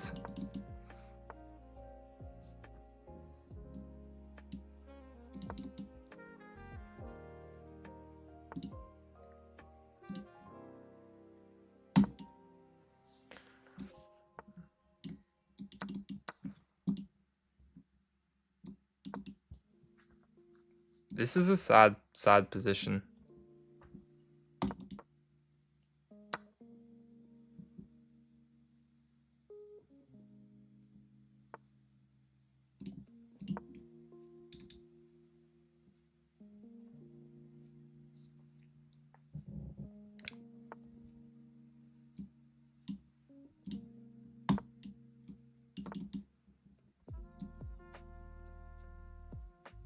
They're gonna crack me. I don't like it.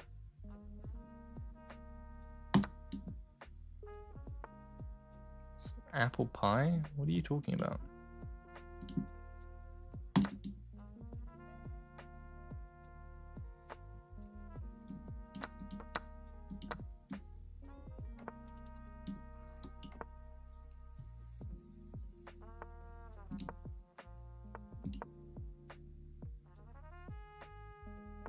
This is so ugly.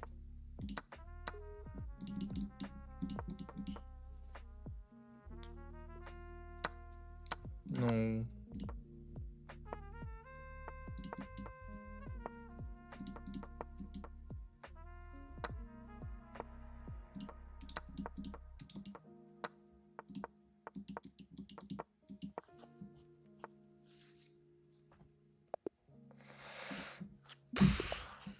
Okay, I'll play them until 10.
Jesus.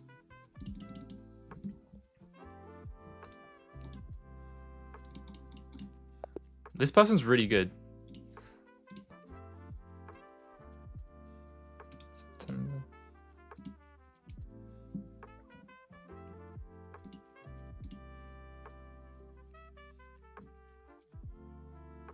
Oh.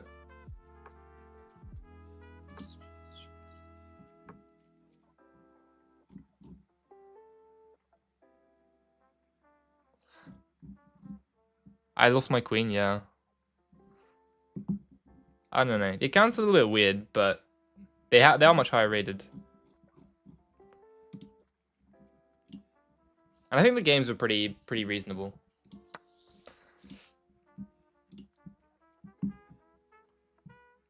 Okay. Who was next again? I think Dev or Red Mouse.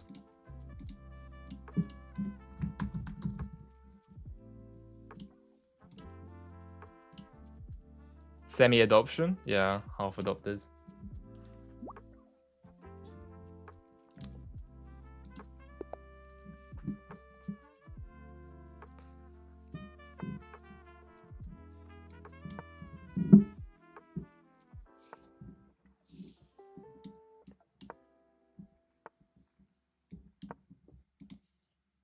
Yeah, I'll play you next, Red Mouse.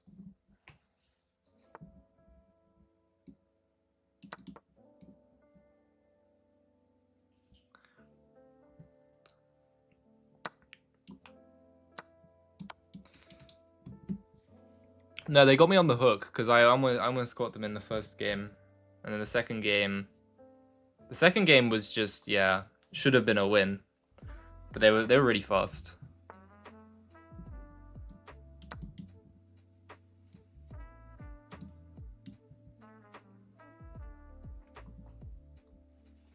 No, this is one of the main lines of the Joe Baba.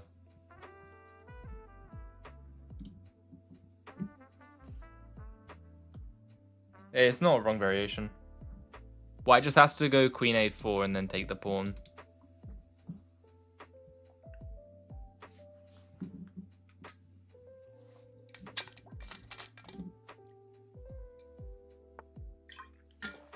Queen B6 I don't think is correct though. I don't know why, but it doesn't seem right.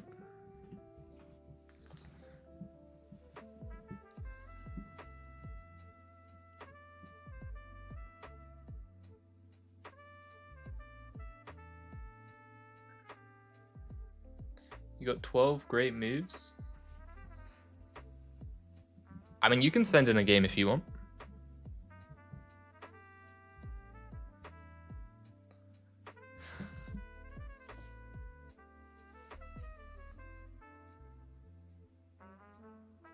You're playing badly?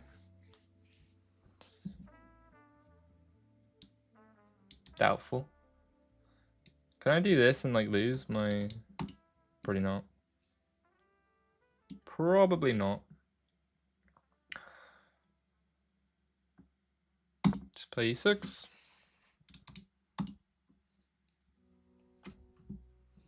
Now we're threatening a little fork.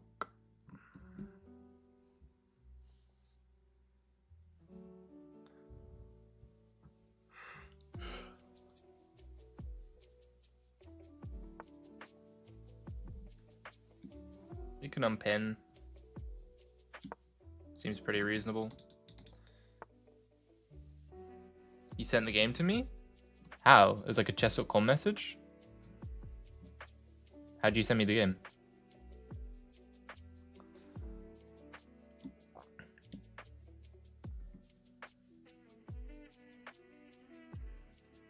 Let's just do this. I don't care. I'll take the king.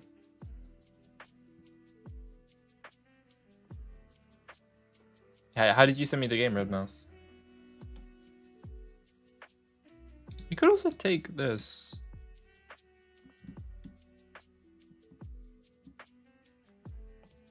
Oh, it's a chess.com message, right?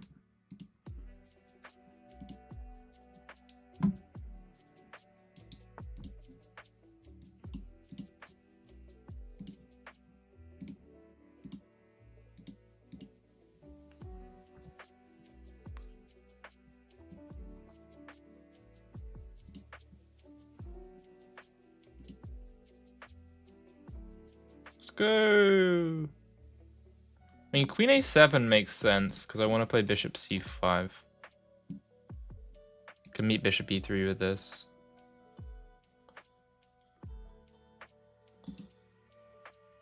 Actually, bishop e3 might have to go queen b8. Because if bishop c5, there's takes. I guess rook d8. Might be fine.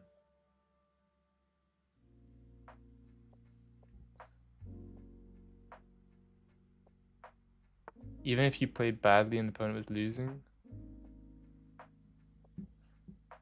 Oh, you were farming great moves.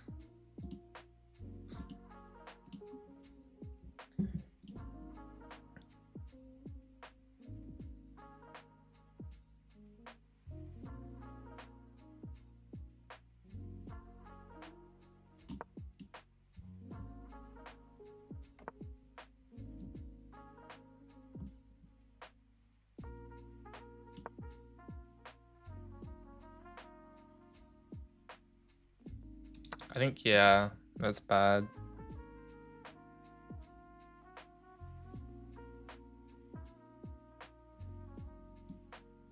I'm in trouble. Am I tired? Maybe a little. Not that tired.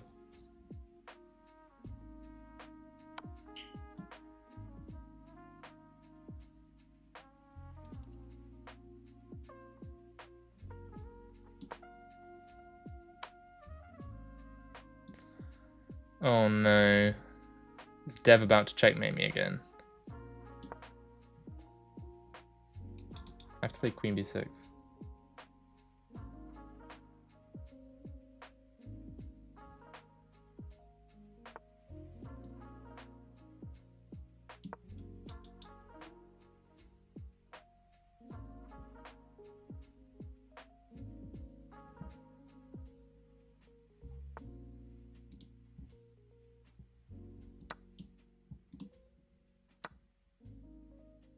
Okay, I think this one's fine.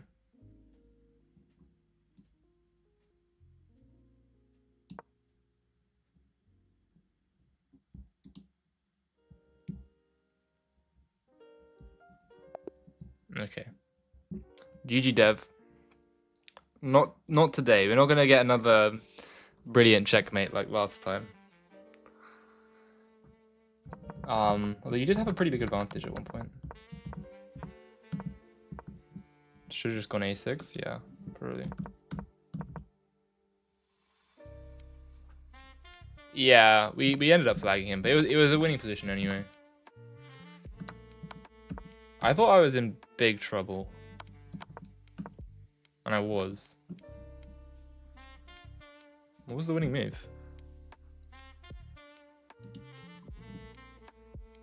Hello, Thug Assassin. In the Twitch. Yeah, panic. It was very unpleasant. But queen b6 just about keeps us alive with the escape for the king.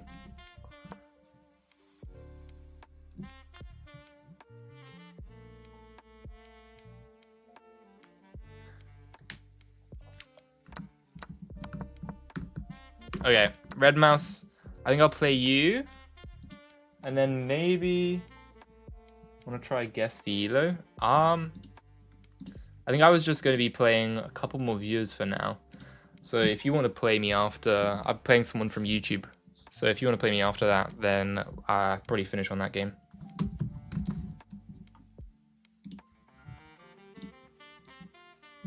All right, red mouse.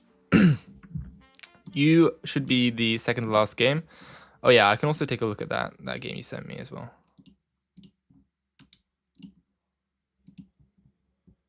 It's my international. I'm 1900 FIDE.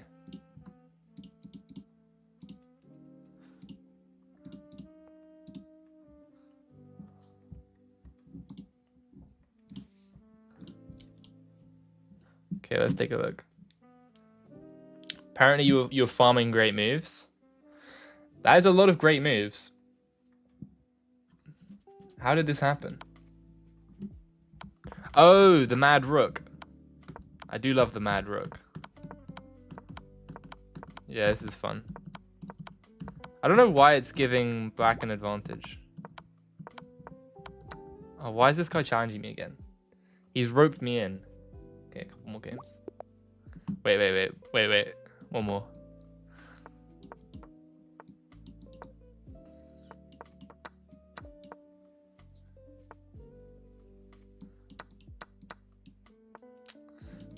I'm stupid.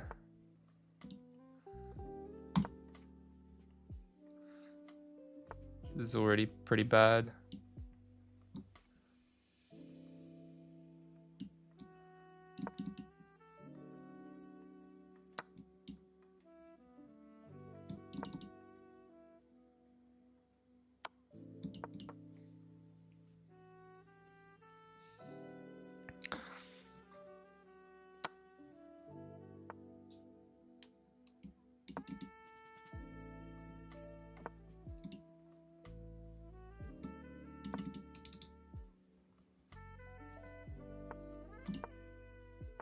This is so unpleasant, man.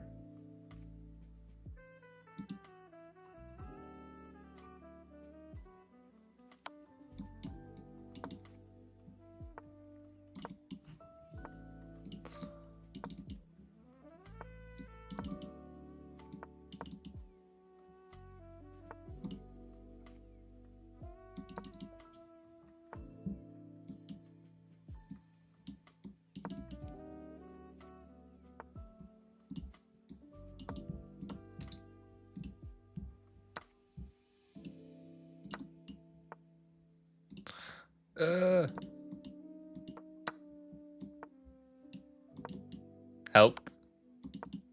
Oh my god, this guy's cooking me. Wow.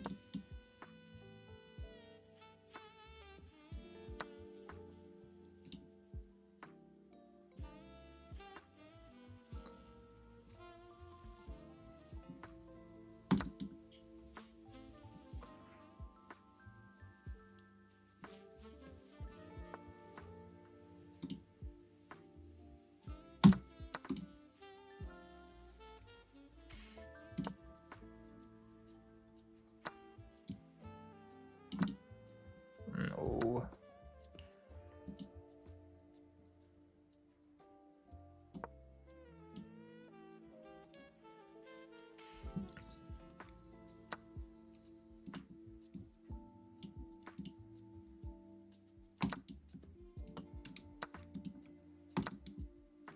No, this is not good, Red Mouse. This is a bad position.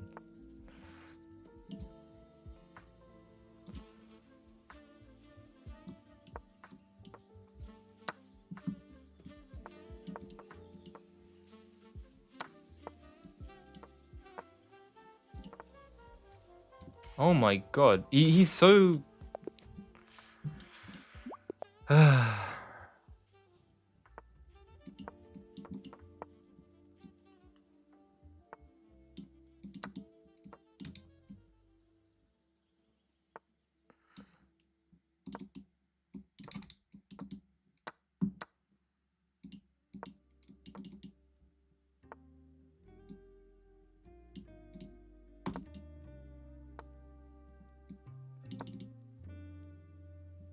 Thank you for the encouragement.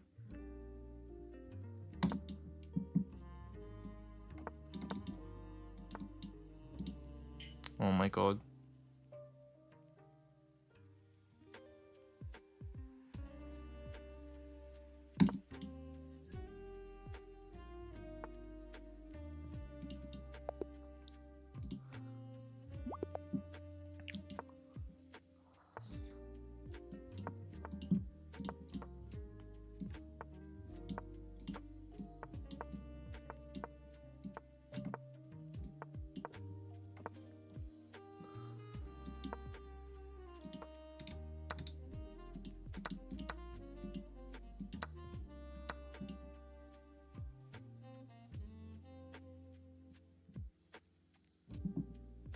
Yeah.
This guy, it feels like I'm fighting a brick wall. I don't know what this is.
No, no, no, no, no, no, no.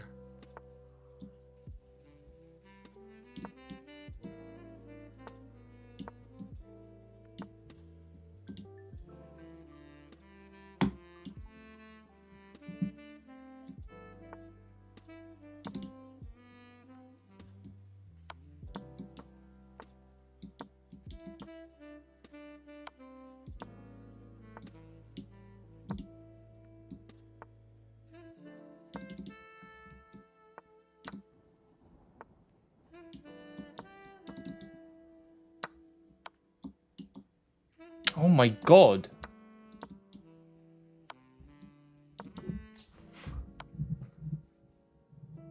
Huh? I was not dominated from start to finish this game. We had a pretty nice advantage in the opening.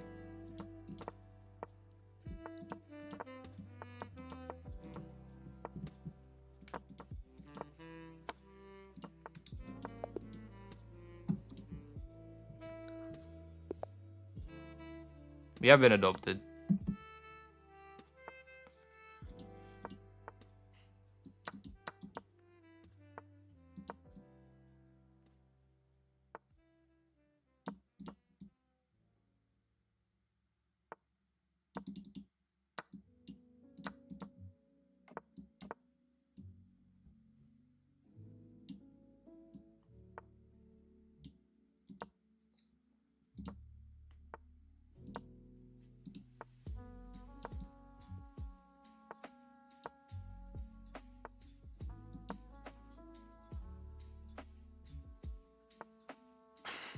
Why would I be happy?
Ha ha ha ha ha ha.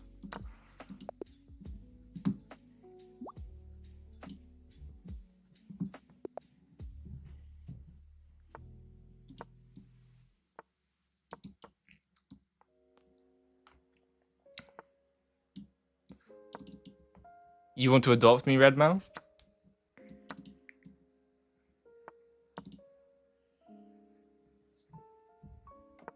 Is it a fluke? Why are you being such a hater, Dev?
Shoot.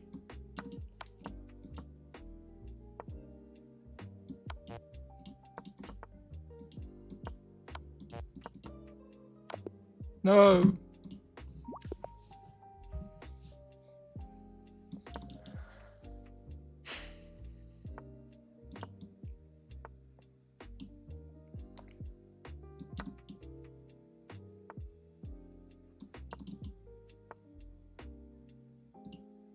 I'm not reaching 2700 bullet anytime soon.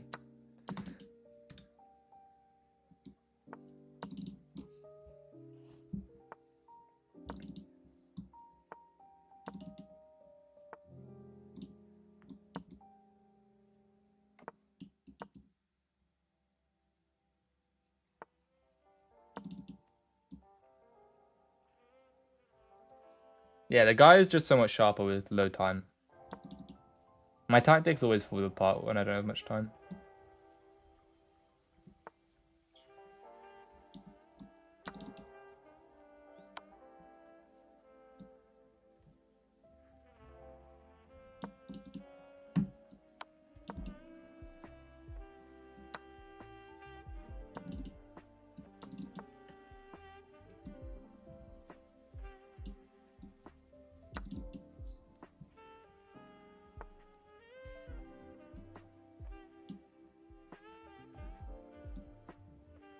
This is very bad.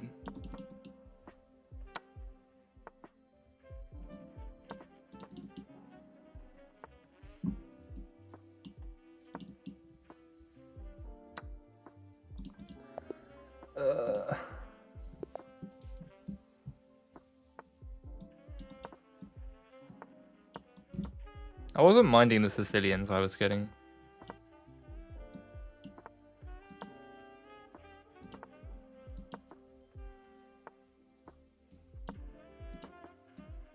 This is not a good one though.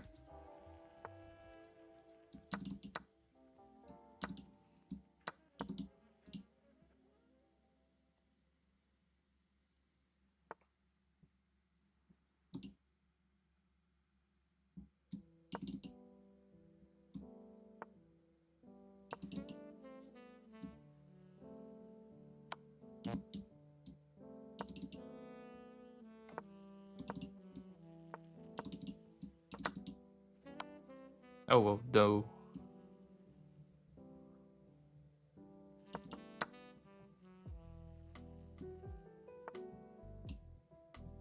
Okay, resign me? Yo. Rashid.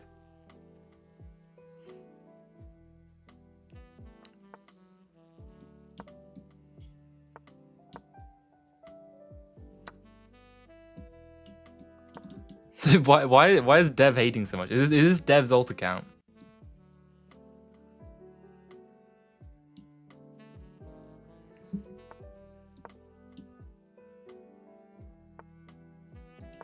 Okay, we're playing into this tricky line.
No!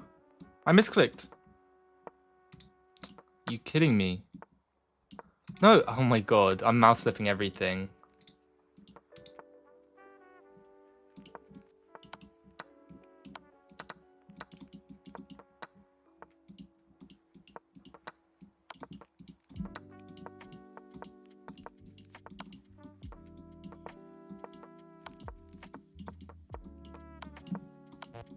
No! Sorry. Oh.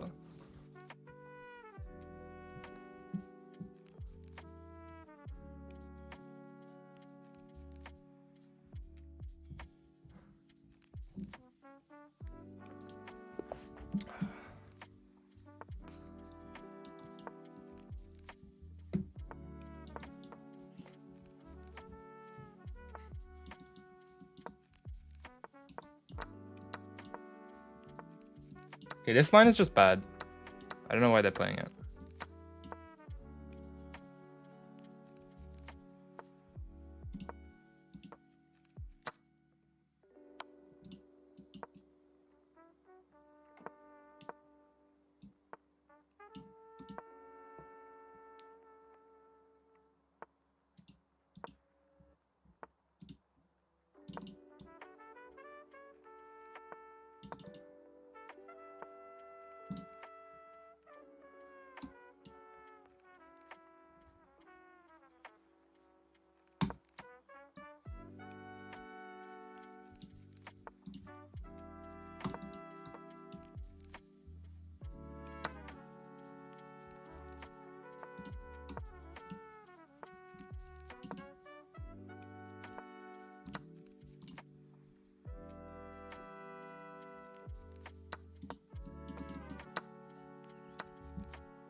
This is not good.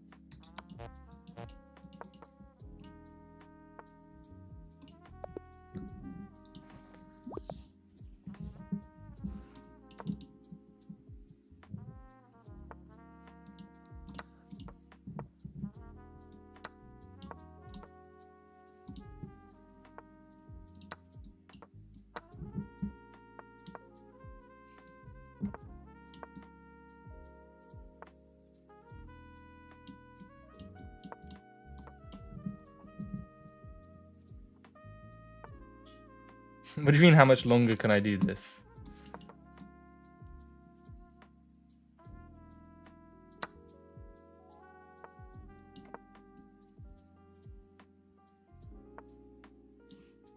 I'll play you after this one, Red Mouse.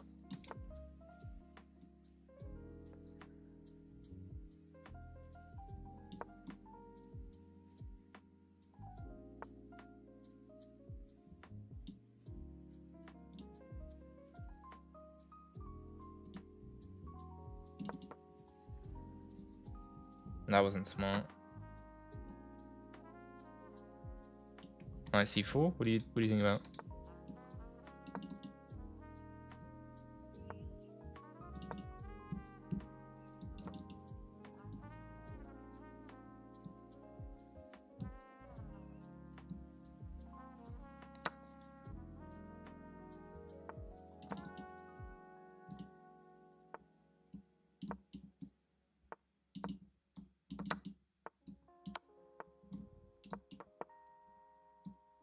We have a pawn.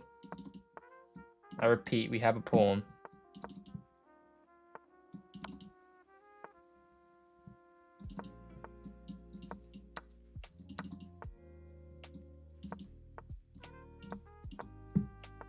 Time to flag.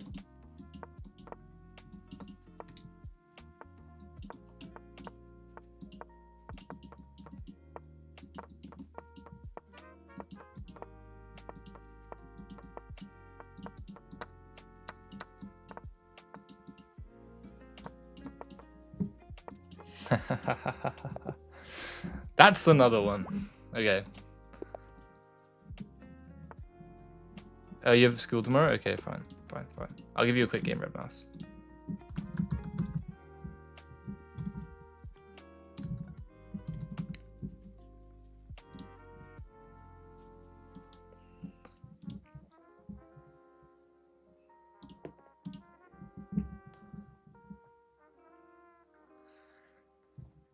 What's messed up is that's like losing 16-2 is unfortunately on par with how much I should be winning according to ratings.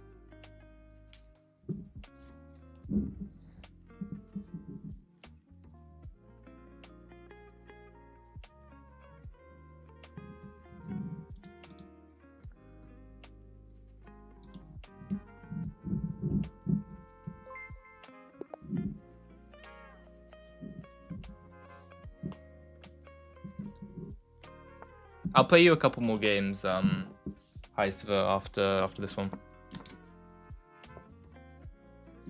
I think that was you that followed, right? If it was, thank you.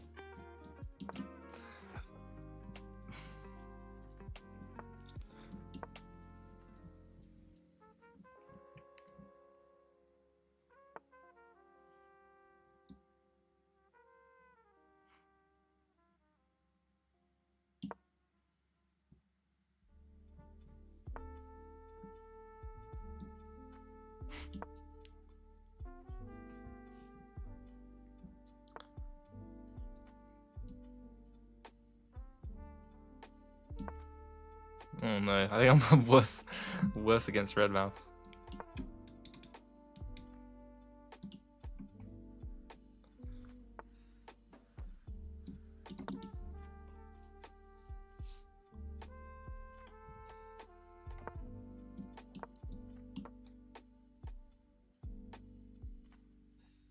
Why am I on full camera? What just happened?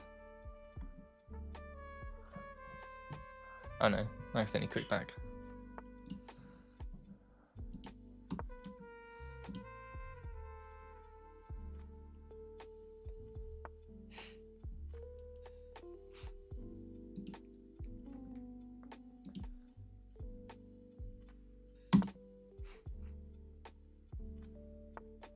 No, the always en passant rule was disobeyed.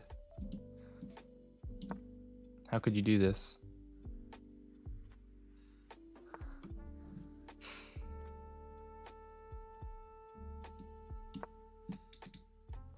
Do you have a FIDE rating, Hi Suva?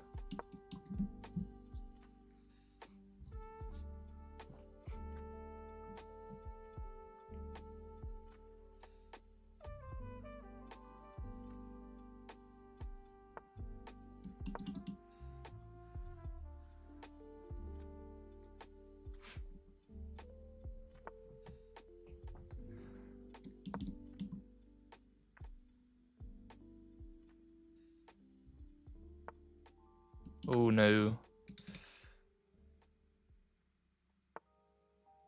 I can't just change my username like this? Says who?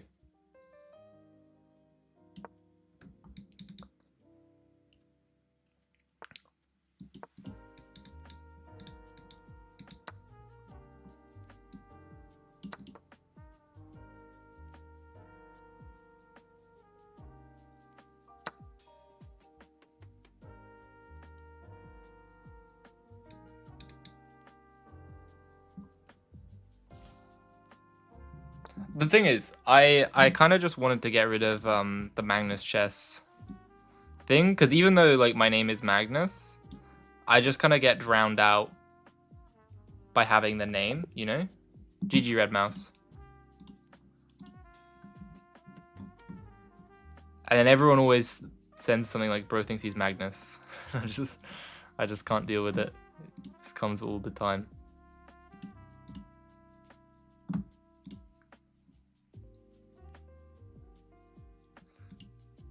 What? What? It's...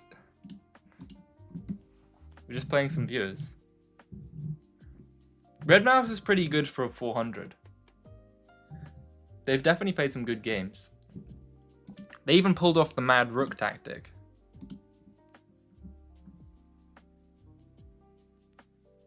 British Magnus is fine. Yeah, I guess. Do you want a game King Sacrificer? Before I pack up?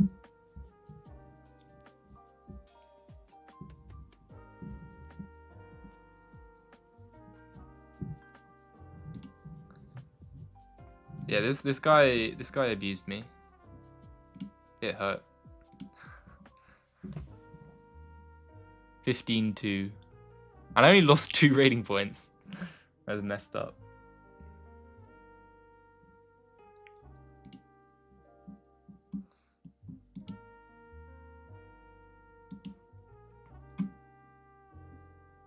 What's the origin of Douglet?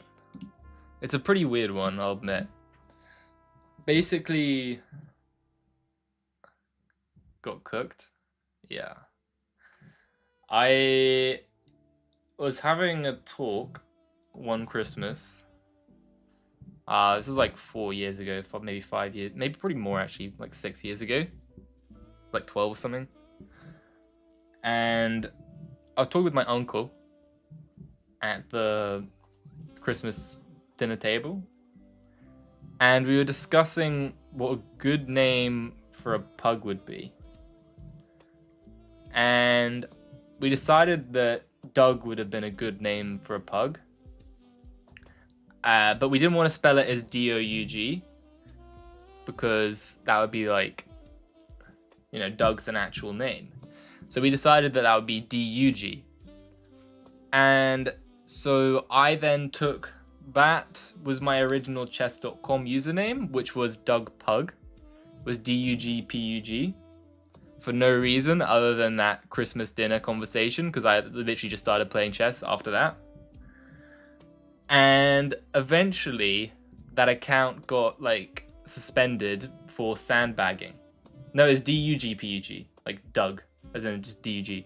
So the account got suspended for sandbagging, even though I didn't know what sandbagging was. This was like 6 months into playing. And I was just really angry that I'd lost a couple of games because I'd hit like 1200 for the first time. And I was like, I'm never going to drop below 1200 ever again. But then I did, and then I dropped below 1100. And then I was just playing games and I was like resigning on move 3 or 4 after hanging a queen or something. And I dropped all the way to 900. And then I was like, why has my account been suspended? Looked up what sandbagging was like, okay, fair enough. And then I created a new account called Douglet for no reason other than you didn't know what sandbagging was? Yeah. For no reason other than the fact that it shared some of the same letters. So essentially, Douglet, champ cooked you, sorry to hear that. Douglet is a completely nonsense word, but I like it. That's the explanation.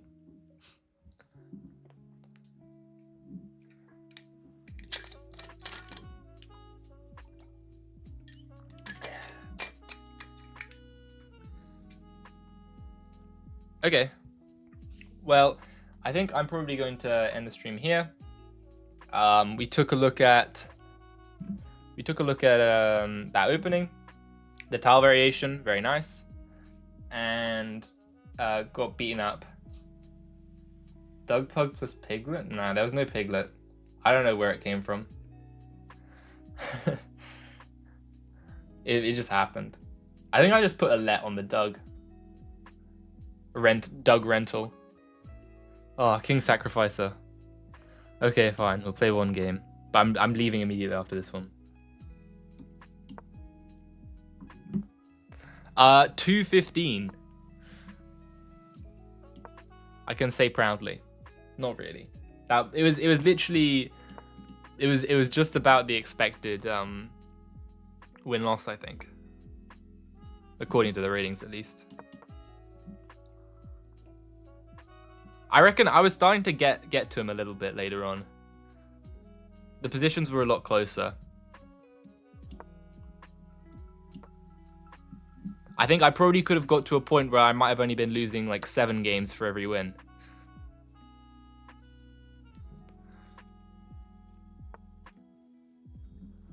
Which is not too bad, if I say so myself.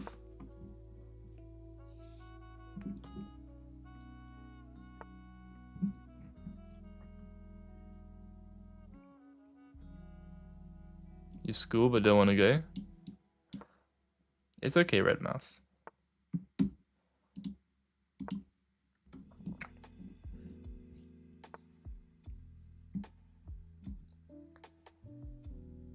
I don't know how old you are, but you probably only got a couple more years, and then once you get through that, it will be good.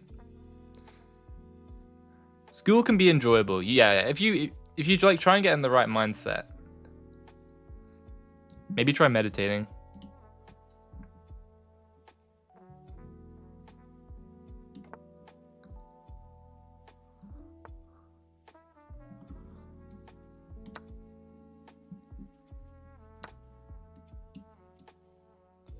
You've had enough of school. By the way, I don't know what that username is. Hutchty. There is no queue.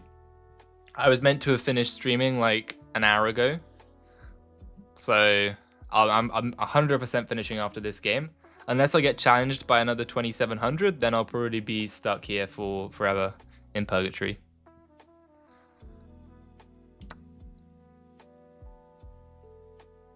Get social sickness.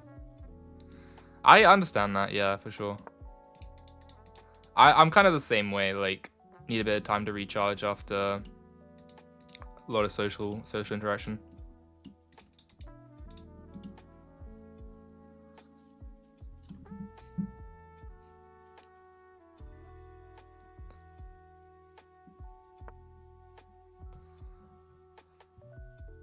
Okay, this is tempting. I quite like this. Because the point is that after the queen takes the pawn, bishop gives a check, king moves up, knight gives a check, king is forced away after it takes the pawn. Okay, good. King takes the pawn, we give a check, king has to go to f6.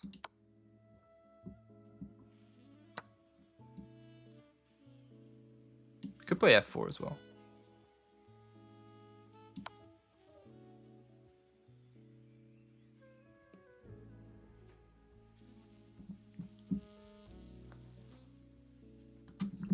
And the king is being taken for a walkabout. But yeah, I'm 100% finishing after this game.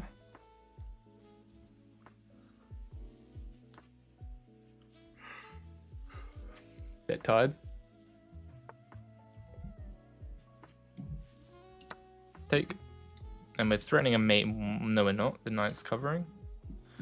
Okay, Rich just resigns. Thanks for the game, King Sacrificer. See you, everyone. Finishing up now. Okay. Bye.